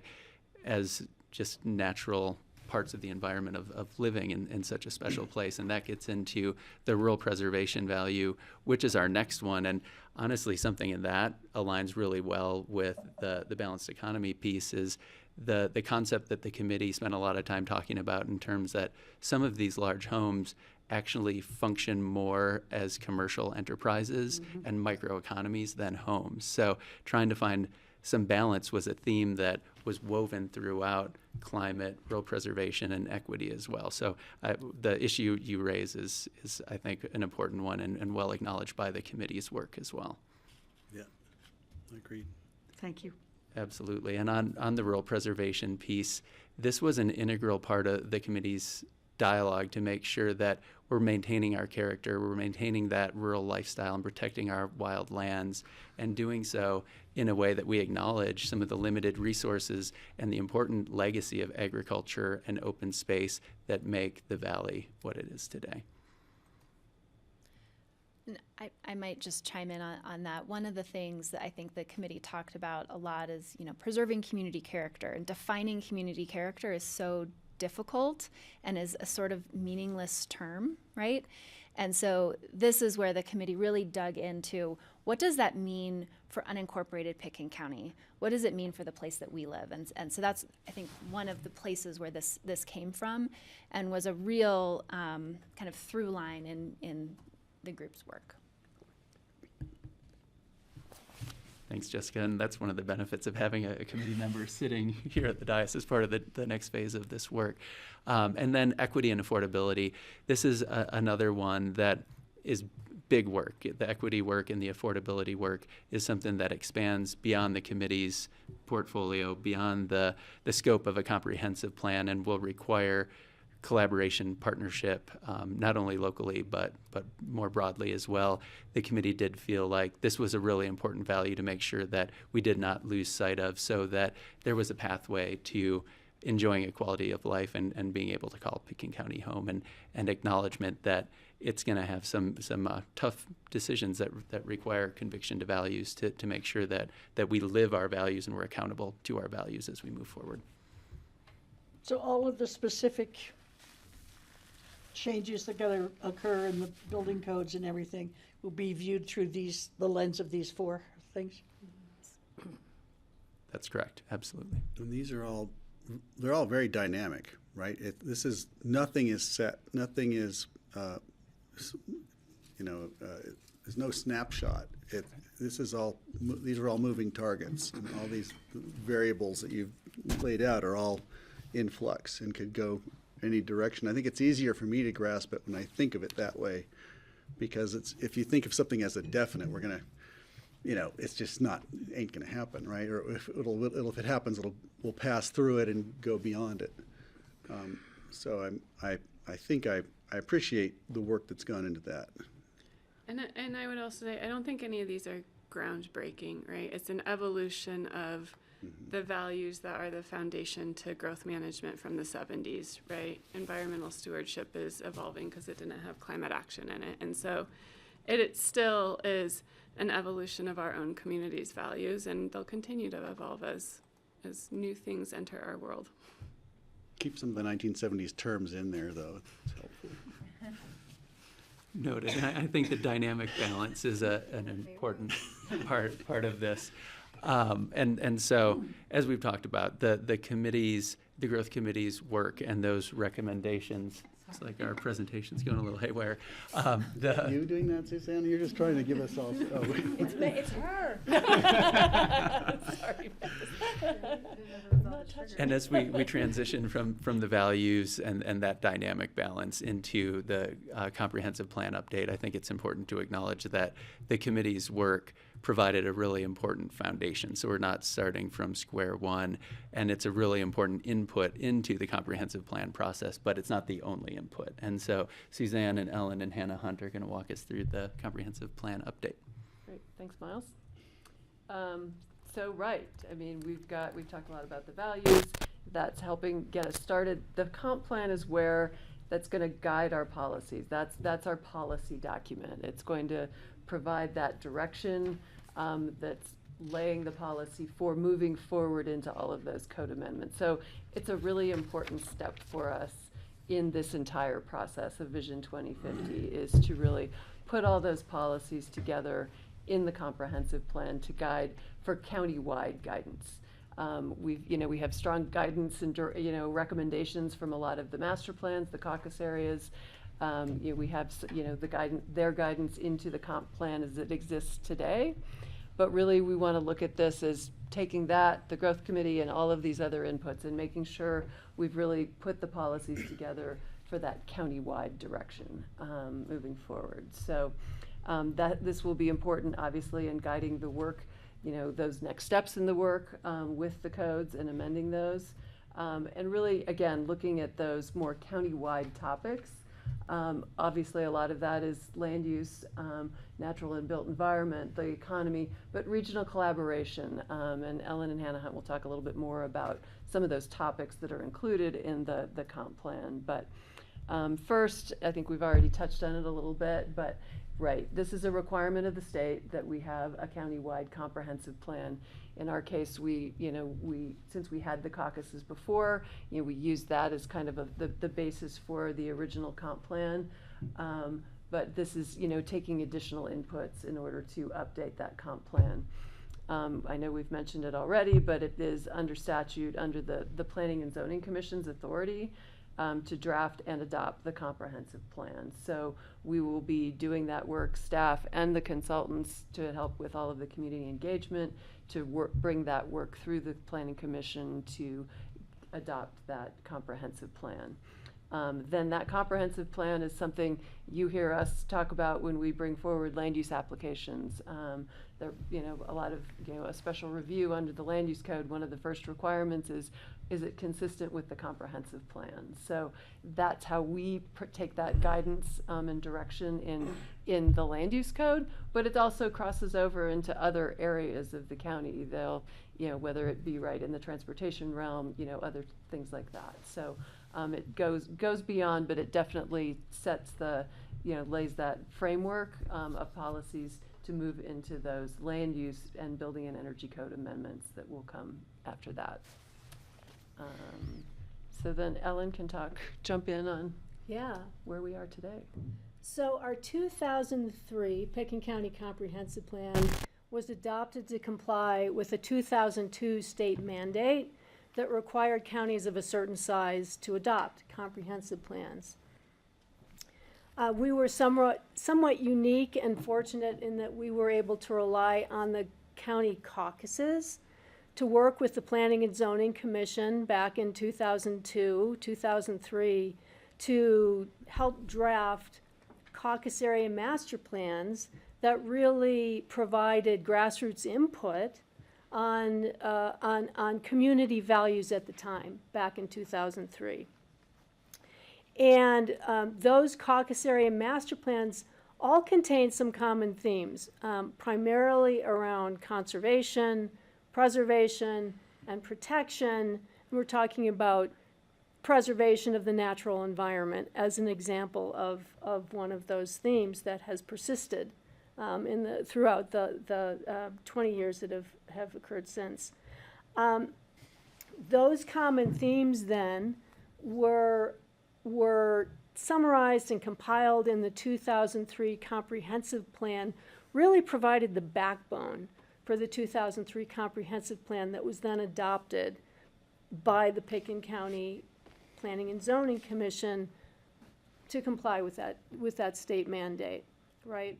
So the 2003 plan has only been amended once since it was initially adopted, and that was in 2023, I think, as you all know, to acknowledge recommendations in the Community Growth Advisory Committee report, and also recommendations in some of the caucus area master plans that have been updated since, relating to house size. So since 2003, there are a lot of things that have changed in the community, and I'm going to walk through some of those changed circumstances, and then Hannah Hunt's going to take it forward to explain how those changed circumstances have resulted in some real content gaps in the existing plan. So the changed circumstances include updates to the caucus master plans. We had 9 in 2003. We have 13 now. That is caucuses. The board declared a climate emergency. The Community Growth Advisory Committee recommendations report was provided to the board. We survived the COVID-19 pandemic. Lots of building, energy, and land use code updates have occurred since then. A hazard mitigation plan was adopted. Growth and development intensity has intensified, increased. And then more recently, the state has adopted some legislation on growth management that we're going to be paying close attention to, right? So all of those changed circumstances have led us to understand that, yeah, the existing plan has a lot of gaps that need to be addressed. And Hannah Hunt is going to walk us through those gaps and then how we move forward from there. Thanks, Ellen.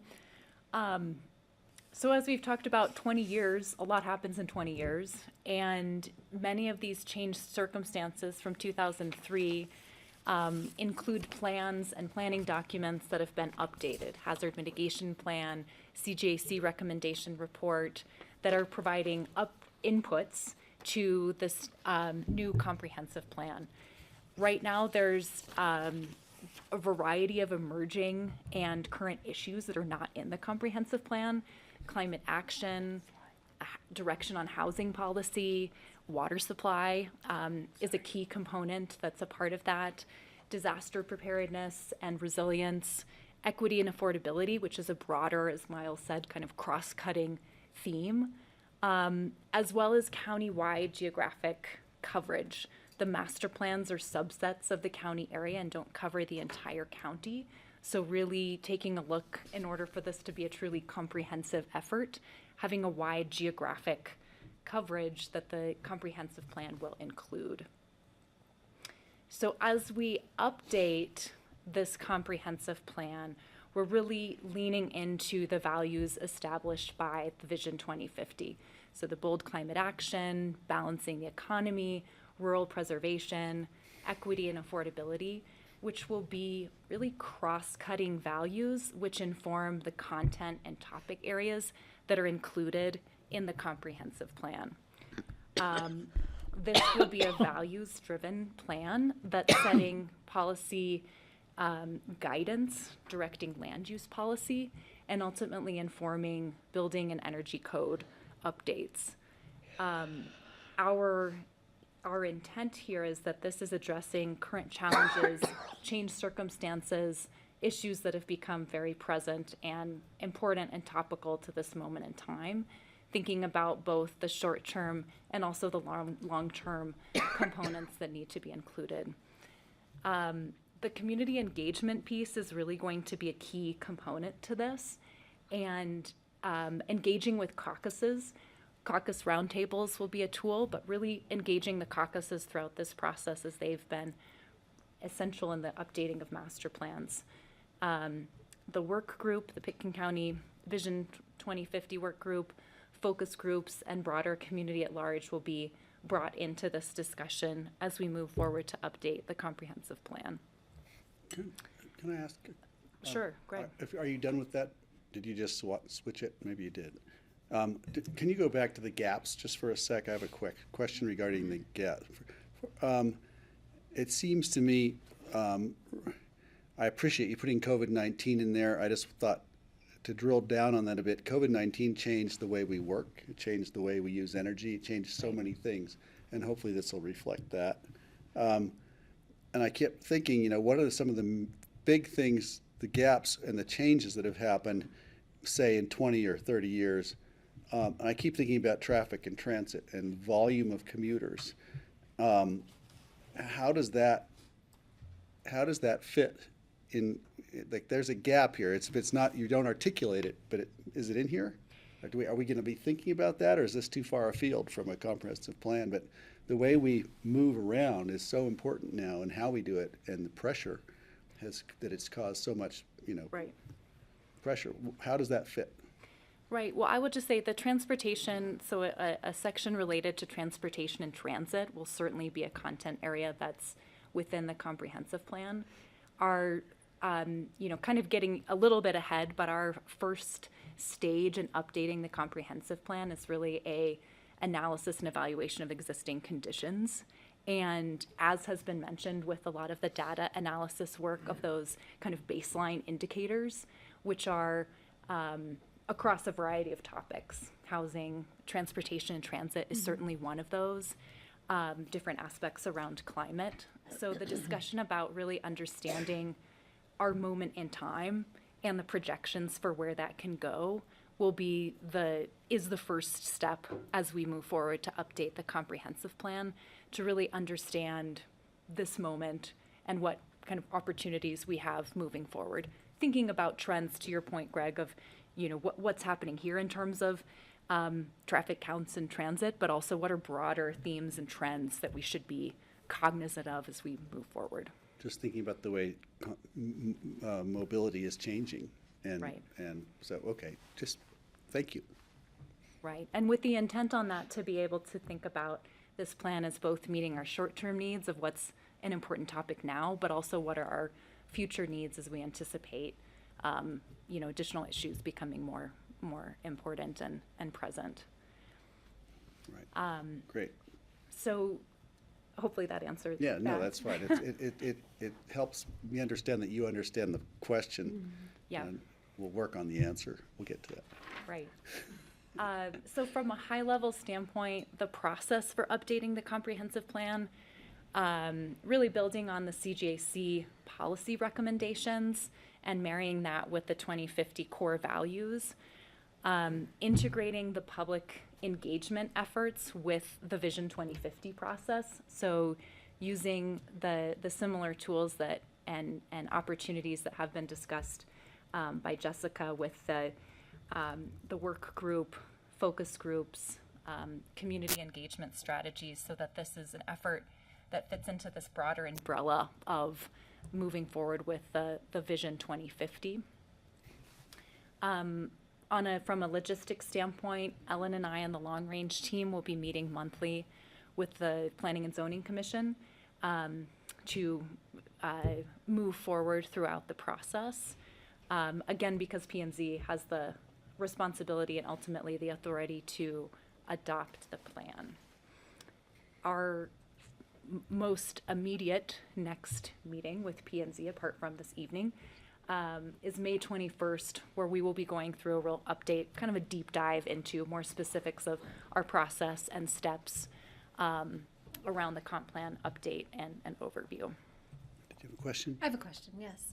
I'm wondering what, are there opportunities for the BoCC to give some feedback, such as like, hey, this area is not giving us enough policy direction? I think about like the current comp plan related to housing, which you guys have identified it as a gap. The master plans address it. Sometimes they address it as like, we've done enough, our caucus is done, which doesn't really provide us with a lot of policy input. So, I guess that's just one example of where I think about like how do we get what we need out of it, or how do we articulate what the board's needs are?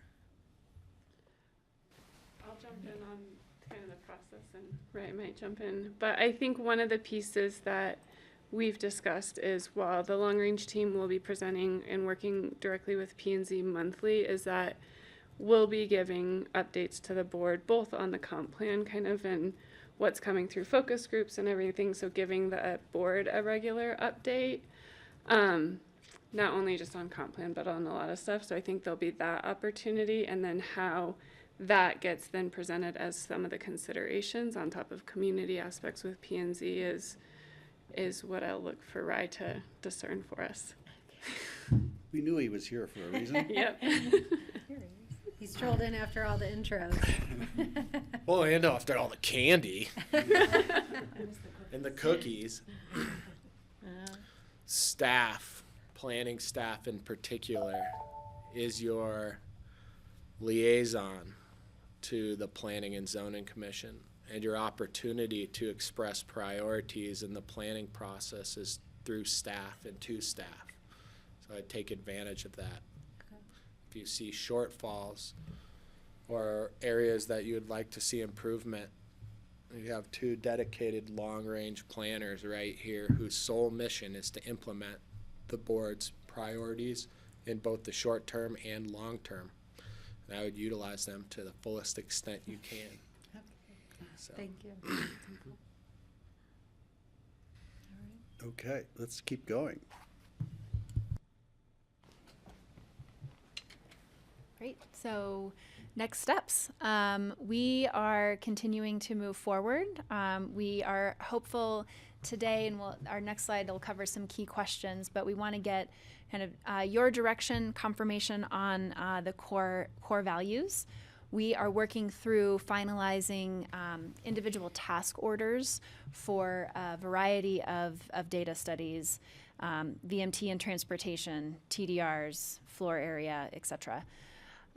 We will begin, as I said, kind of in earnest in May to move forward with those pieces. We'll also be looking at a public launch of the project as we move forward and beginning community engagement. What would you add? Only thing I would add here is this is where we're also going to be reconvening the work group and those focus groups that we talked about. And Francie, you mentioned the baseline indicators. The beginning of the data analysis is where we start to really define and identify some of those as well. Do we know what the retention from the committee to the work group looks like? That's a great question. And when we convened the committee transitioning to the work group in January, all of them expressed interest to continue. As Jessica mentioned, some maybe more so than others, but there is a lot of investment in the recommendations that they collectively fielded and brought together. And there is a shared enthusiasm for the next step. So the retention level should be high. And in January, I think we had, I can't remember, but roughly 18 to 20 of the 26 were able to come, and most everyone we heard from that couldn't make it still intended to stay engaged. So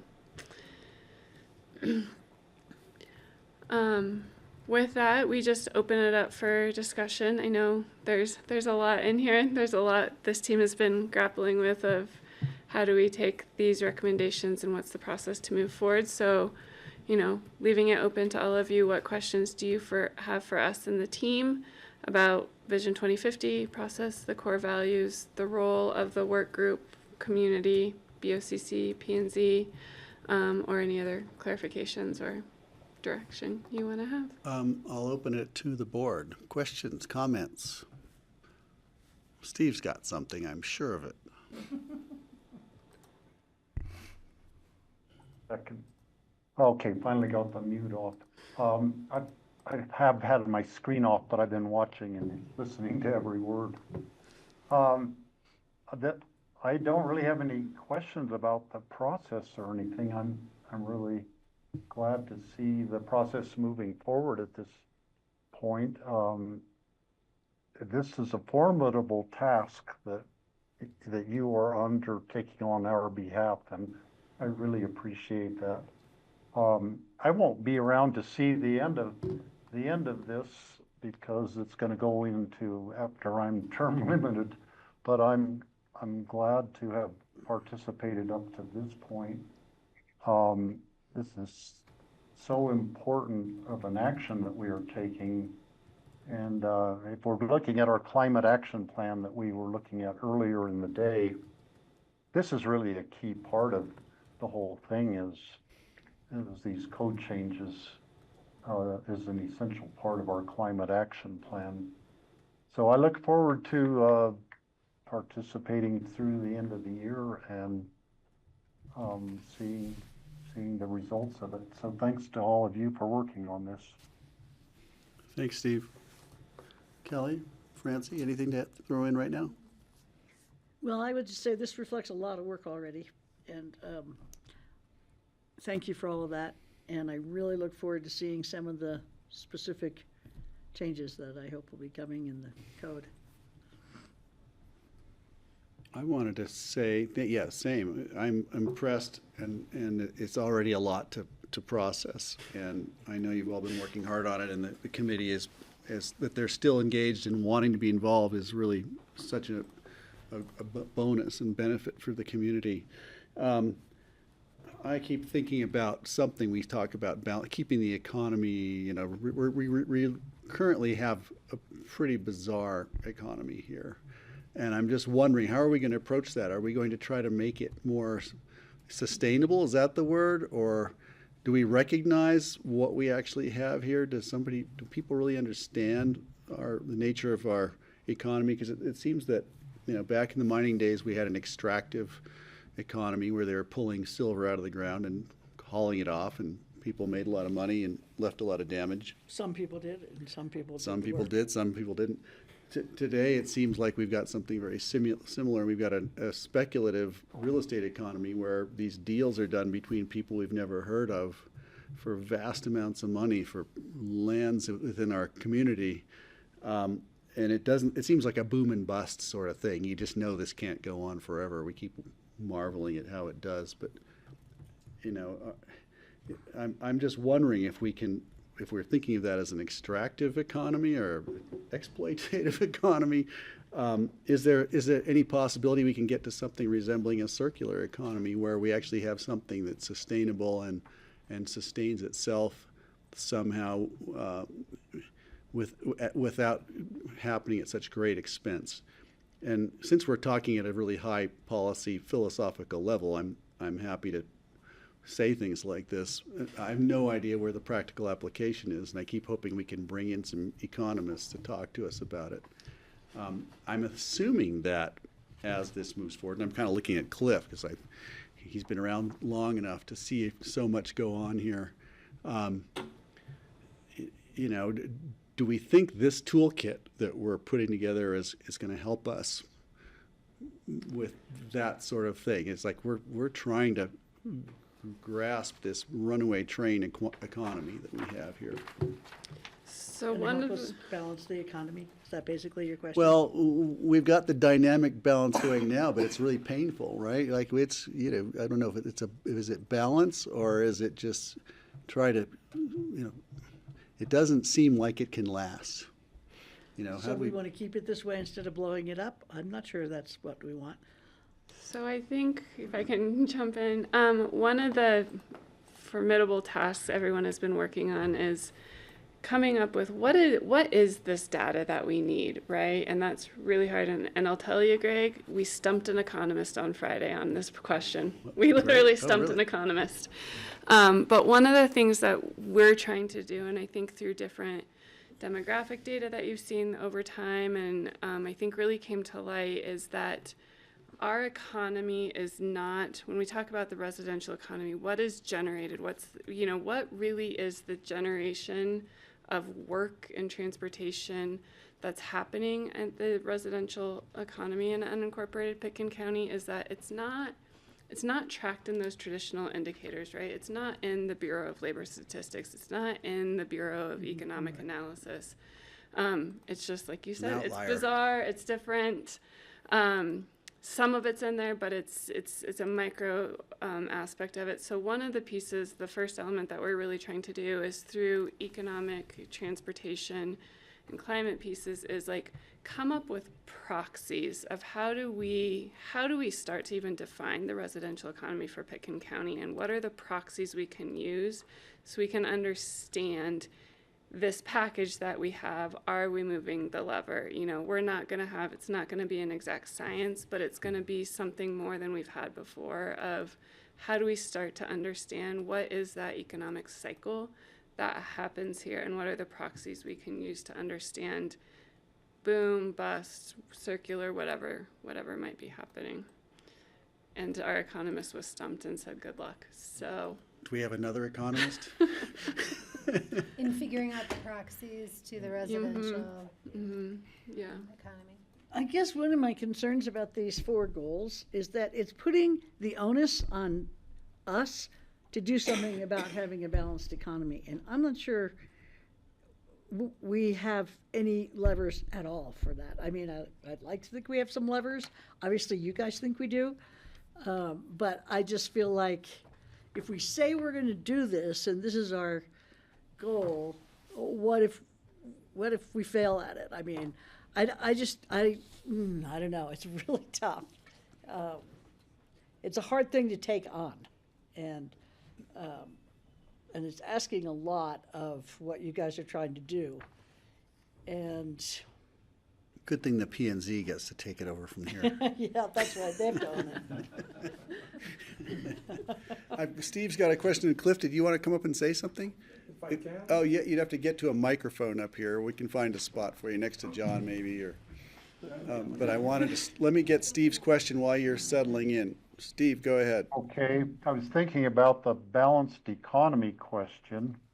I read a story about just today about in Lahaina, where the areas of the town that burned were the areas where the workers lived mostly, in the center of the town. Most of the short-term rentals did not get burned, and there are housing areas in the vicinity of Lahaina that are about 50% short-term rentals. They're going to have all of these people coming, but they're not going to have any workers there to help take care of them because they don't have any housing. And that just shows the extreme of an unbalanced economy. There are a lot of resort economies that are kind of in the same boat where we are, that the housing costs so much that the workers have to commute a long distance.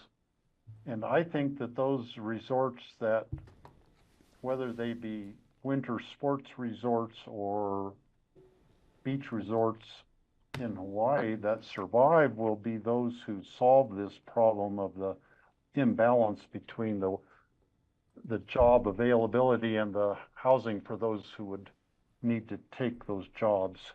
We have a long way to go to reach that kind of a balance, and I think that is a challenge to us and could be a big measure of our success if we succeed at this or not. Thanks, Steve. Cliff, do you want to toss in here? And introduce yourself first, please. Cliff Weiss, live in Aspen since '75. A lot of people don't realize that I spent 30 plus years marketing resorts all over the world. And when I hear balance of the economy, I think about how this is a destination resort, like so many that I've represented, and what we are selling is a commodity, and we're running out of that commodity. The commodity is our mountains, our open space, the recreation that we offer. So we have two competing industries here: real estate speculative, as you described it, and tourism. That's pretty much it. You know, there are other smaller, but the two things that drive our community are those two things. And one is to the detriment at some point to the other. And so what I'm trying to say to you all is, don't let this get too complex. What we need to look at is, how do we preserve the resort and the basis of why we're all here, including our visitors, and what is not good for us, not only as a community, but for our guests. You know, I'm out on the mountain and I listen to what they're all saying, and we're not an inclusive resort anymore. We're an exclusive resort. The richer you are, the more likely you can afford to come here. And that is to the detriment, I think, of this particular destination resort. Right, thank you. Well put. Kelly. Yeah. I mean, one of the things I've been thinking about as we kind of wrap up this conversation is how there's tension across all these four areas, right, that we're talking about. And so, like what Cliff was just talking about, you know, I think we do have strategies within our wheelhouse. They're going to show up probably more in like the housing type of thing. So like the conversation about TDRs for conversion to resident-owned properties, like that that is a tool that could get at the real estate speculation that is making things unaffordable. It's just sort of one example of how tools can be connected across these 4 areas. I think where it would be helpful in this plan if, as we identify these tensions, if there's some acknowledgement about where future boards should land, to get to that vision, because they're going to compete, so if we have ideas, if we have themes that are pitting climate action against affordability or something, it would be helpful if there's a strong feeling about it to advise the plan should fall on the side of climate action, so just as an example, because this will inform future boards on how to decide specific policies. That's my comment. Thank you. Thanks, Kelly. Anything else from anybody else? I think we're out of time. We filled it up very well. Thank you all for being here. Great beginning. Thank you. And what else have you got for us on what passing last comment, Kara? Go Nuggets. Go Nuggets. Okay. Thank you all for coming. Really appreciate it. Cliff, thanks for being Mavis and Nicole's back there. We're glad you guys are here also. We're gonna move on. Bless you. Takes a Yeah. Takes a village, yeah. So interesting. Well, I was saying, yeah, I'm so glad the P&Z's all over this. Okay. All right. Pollen Thank out you there. all. Yeah, thank you. You'll be seeing a lot of us. Yeah, this is often. great. I'm so Sounds good. glad we're doing it this year. Thank you. We're gonna move right along into review of future agenda calendars. Yeah. Oh. No, did you all read Laureen LaSalle's article? Oh, yeah, I was just forwarding that around Yeah, from our okay. retreat. Yeah. Yeah, Yeah. yeah. Is that an email from you? Yeah. Oh, I'll look for it. Yeah, it's great. It talks about the state of the economy and its changes over the last 35 years. Oh, It's cool. great. Maybe Great. changing the size of houses will reduce the number of billionaires we have. There you go. See, progress. Or If nothing it'll else, just, it or might it'll reduce- It increase, might reduce the amount of demand that they can generate. or perhaps it'll increase the number of houses they have. It'll turn out the 20 million, I mean, the $100 million houses will turn over faster and the realtors will make more money. And the billionaires will just get another 10,000 square foot house if they need one. That's what Rio said. If you can only build 9,000 square feet, they'll just build they'll two. do two. What could possibly go wrong? That's the way, always the answer, right? Okay, what were we doing? Future agendas. What did you have for us, John? Anything to? Yeah, just have a few items. Leslie Lamont is requesting a site visit to the Arbany property, which involves TDRs. The Arbany property, you mean the distillery? J.A. Arbany?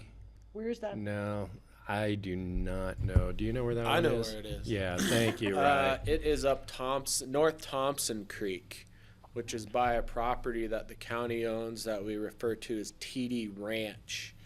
The TD Ranch property is out, if you go up Thompson Creek Road and then cross out of Garfield County into the Pitkin County portion of Thompson Creek, you continue south until the road goes up North Thompson Creek instead of going down to Thompson Creek proper, which is the backside of Sunfire Ranch, and North Thompson Creek heads out to the west.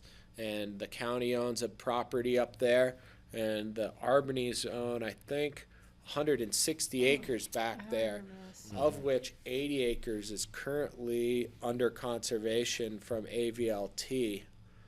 There's another property in the vicinity that you all have considered up Yank Creek that is owned by the Perry family. Past your own park. Yep. So it's in the vicinity of all that.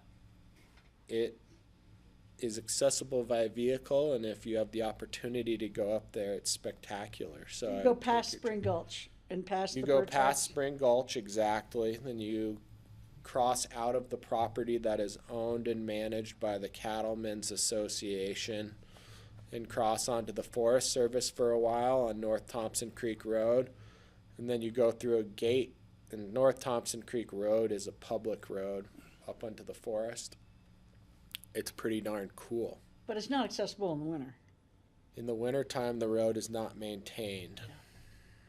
Okay. So that might be 2/3 of a day. It's a Or a it's day? a haul to get out Probably there. a day. It's probably an hour from Carbondale by the time you go through the gates and four-wheel for a little while and do all that and walk around. So yeah, I'd give yourself at least half a day, if not longer. And what do they want to do with it? They want TDRs for a limited development conservation parcel. So it's not being heard till June 12th, with second reading on the 26th. I think we wanted to gauge whether the board would be willing to do that site visit, and if so, we'll work on with all of you. I would getting be, something because I've heard scheduled. that the Perrys are also working on another approach to us, so that would give us a chance to see the area that we're talking about. The holdings in the vicinity are pretty unique, particularly the county's ownership parcel up there. The road is not currently passable, but may be passable probably late May would be my guess. Although I know Paul tried to make a trek up there recently, but I know the road's still covered in quite a bit I'm of snow. thinking first week of June.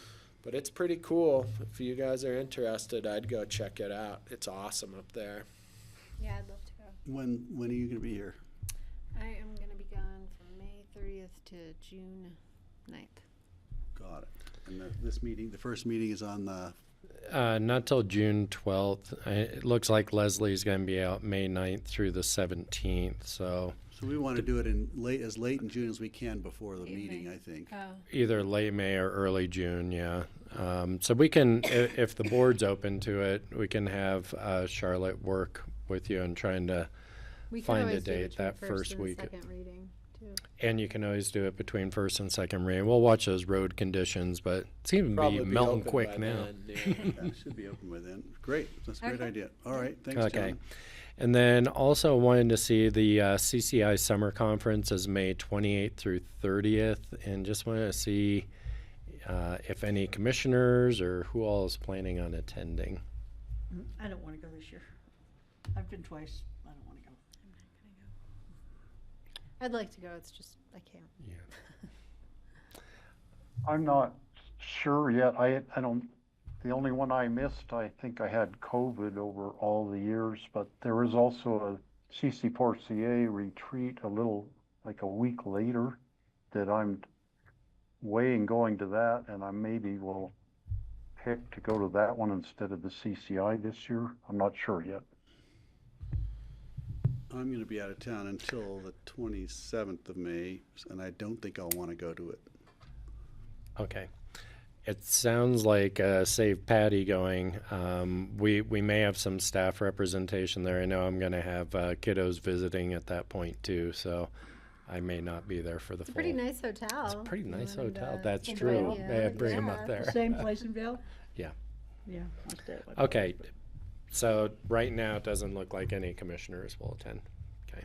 Sorry. Oh, that's okay. Yeah, if something Now that changes. Eric Bergman's gone, my motivation is Well, diminished. I believe he'll be attending just in Oh, a yeah, different just role. as Joel, Yeah. That's true. Maybe I'll see him more. Yeah.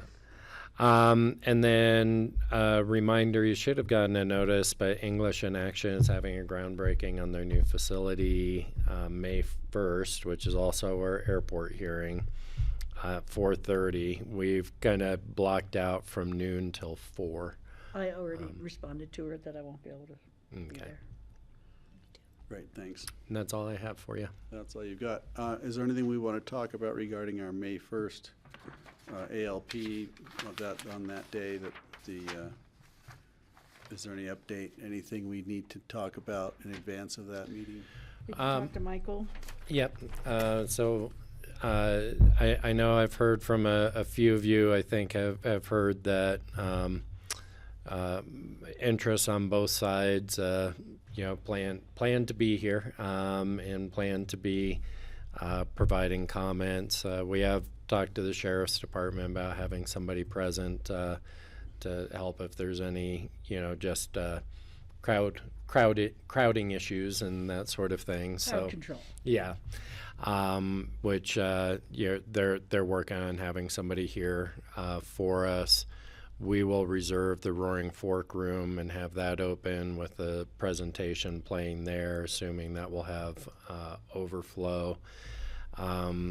Greg, I assume at an agenda meeting, we should probably talk about what ground rules, if any, you would like to establish for public comment, and any help that you might want managing that, timing, that Maybe sort timing, of thing. right. I'm just thinking we set a time limit and we keep it open as long as people want to talk.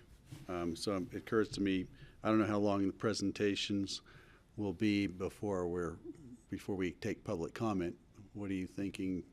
New information or recap of information before we get to public comment? I'm wondering how many hours do we have allocated for public comment? Yeah, so I would anticipate a fairly similar, just because we didn't have a lot of public in the room during first reading. I think it'd be staff's recommendation to do a very similar presentation.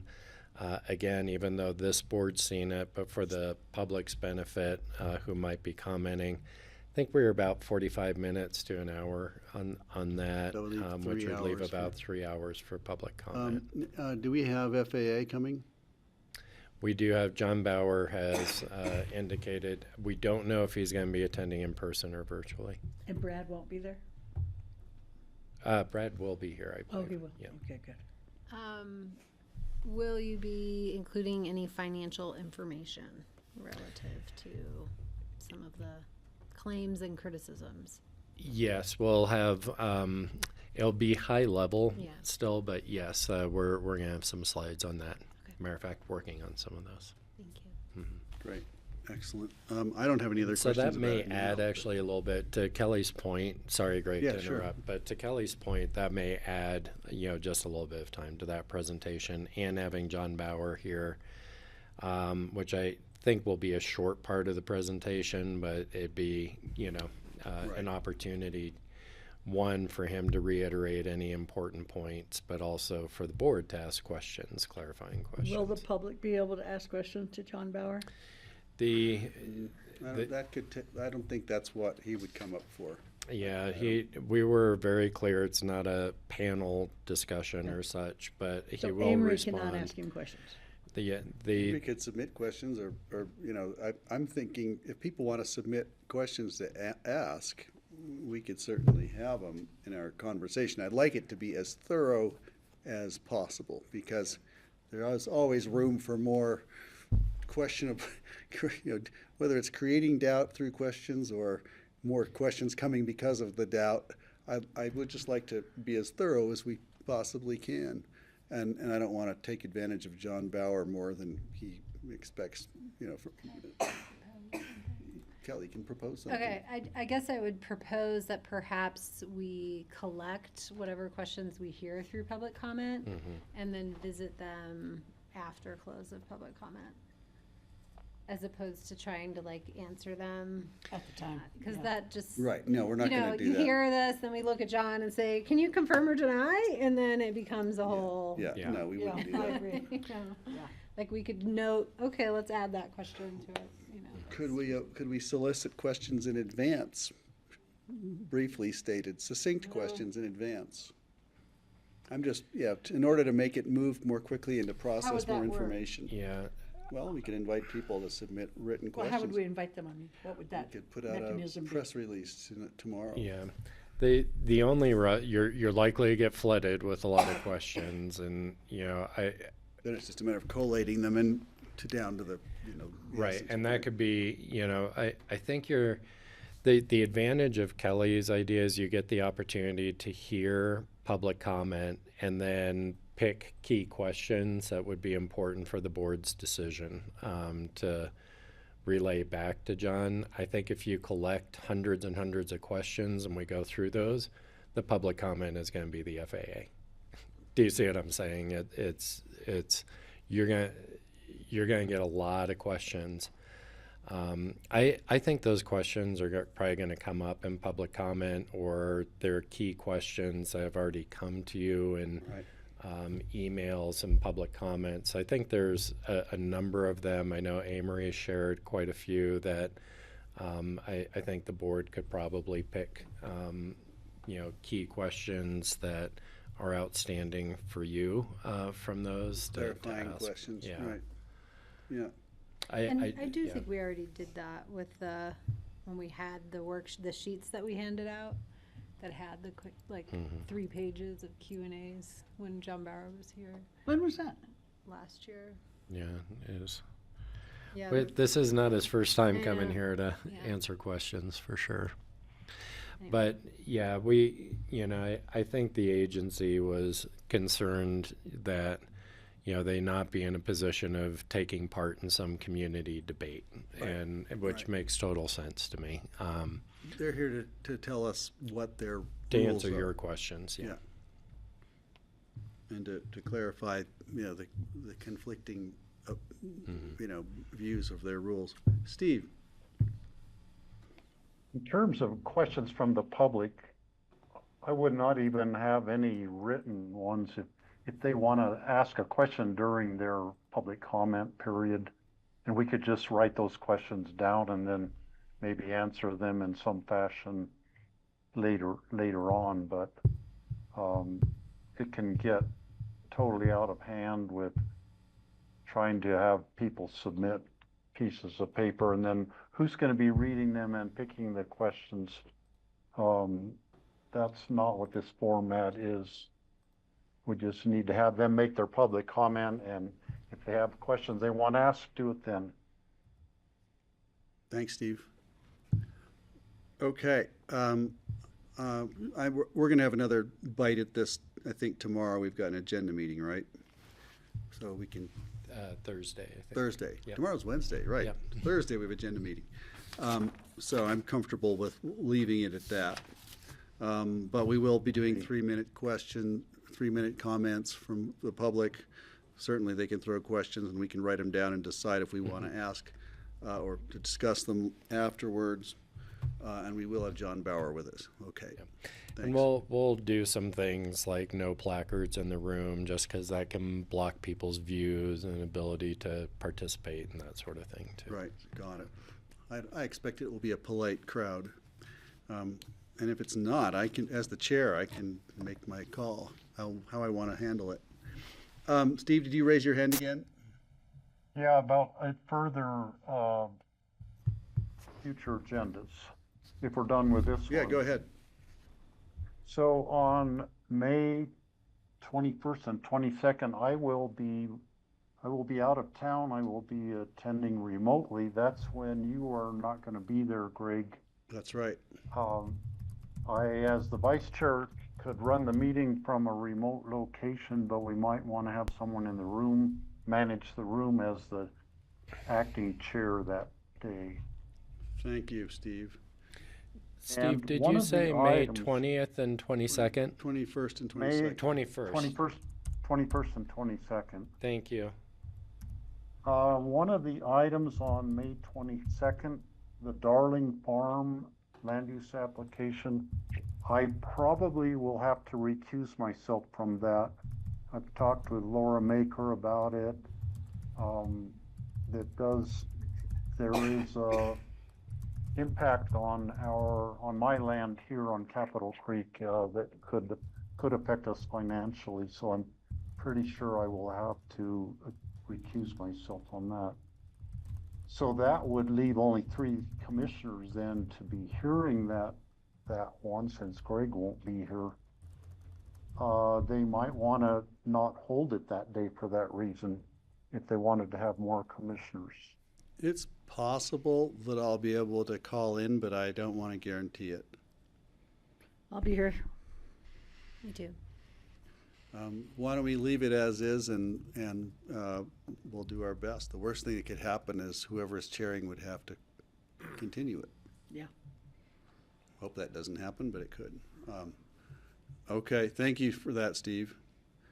Anything else? I'm far enough out on this that I don't think I need to. I just note I will be out actually the 22nd and 23rd because my niece and nephew are graduating from high school. Oh, those excellent. days, so. A worthy reason to be gone. Okay, that's it for future agendas then, methinks. And open discussion now. Any open discussion items? Make it easy for you today on my part. I don't have any for you. Kelly? Yeah, I have two things that I will draw to your attention, if you guys can maybe take some time and attention towards them. But the bill related to the property tax reform from the Commission on Property Taxes is being circulated. I think it would be great if we could, if we're not super burnt out, in open discussion tomorrow, if anyone has time to look that over and maybe have a check-in on it, since the legislature will start to move very quickly in the last 2 weeks here. What's the bill number? Just so I read the right one. I don't know, let me see. CCAT just sent out a, and maybe I CCI can find both it. just sent the drafts, so it doesn't, I don't think it has a Okay. bill number yet. Property tax reform, okay. Thank you. And then I forwarded a bill for John Ely to hopefully look at today, related to short-term rental regulations. I don't know why they're doing this, but the Senate President is proposing a late bill that would create exemptions for like recreational cabins in the backcountry. It's unclear if they're trying to just sort of explicitly exempt like 10th Mountain Division, but it's not defined that narrowly now. It is defined as like properties that, you know, have few services, that are for recreational use predominantly, require kind of overland access, which I think could qualify a bunch of our backcountry cabins in rural and remote. So Yeah. I have sent those concerns along already, just as an initial flag, and I asked John to take a look at it, since he wrote our ordinances on short-term rentals. Thanks for that. Yeah, so we may need to weigh in on that. And that Anything is- else? Nope. That's it.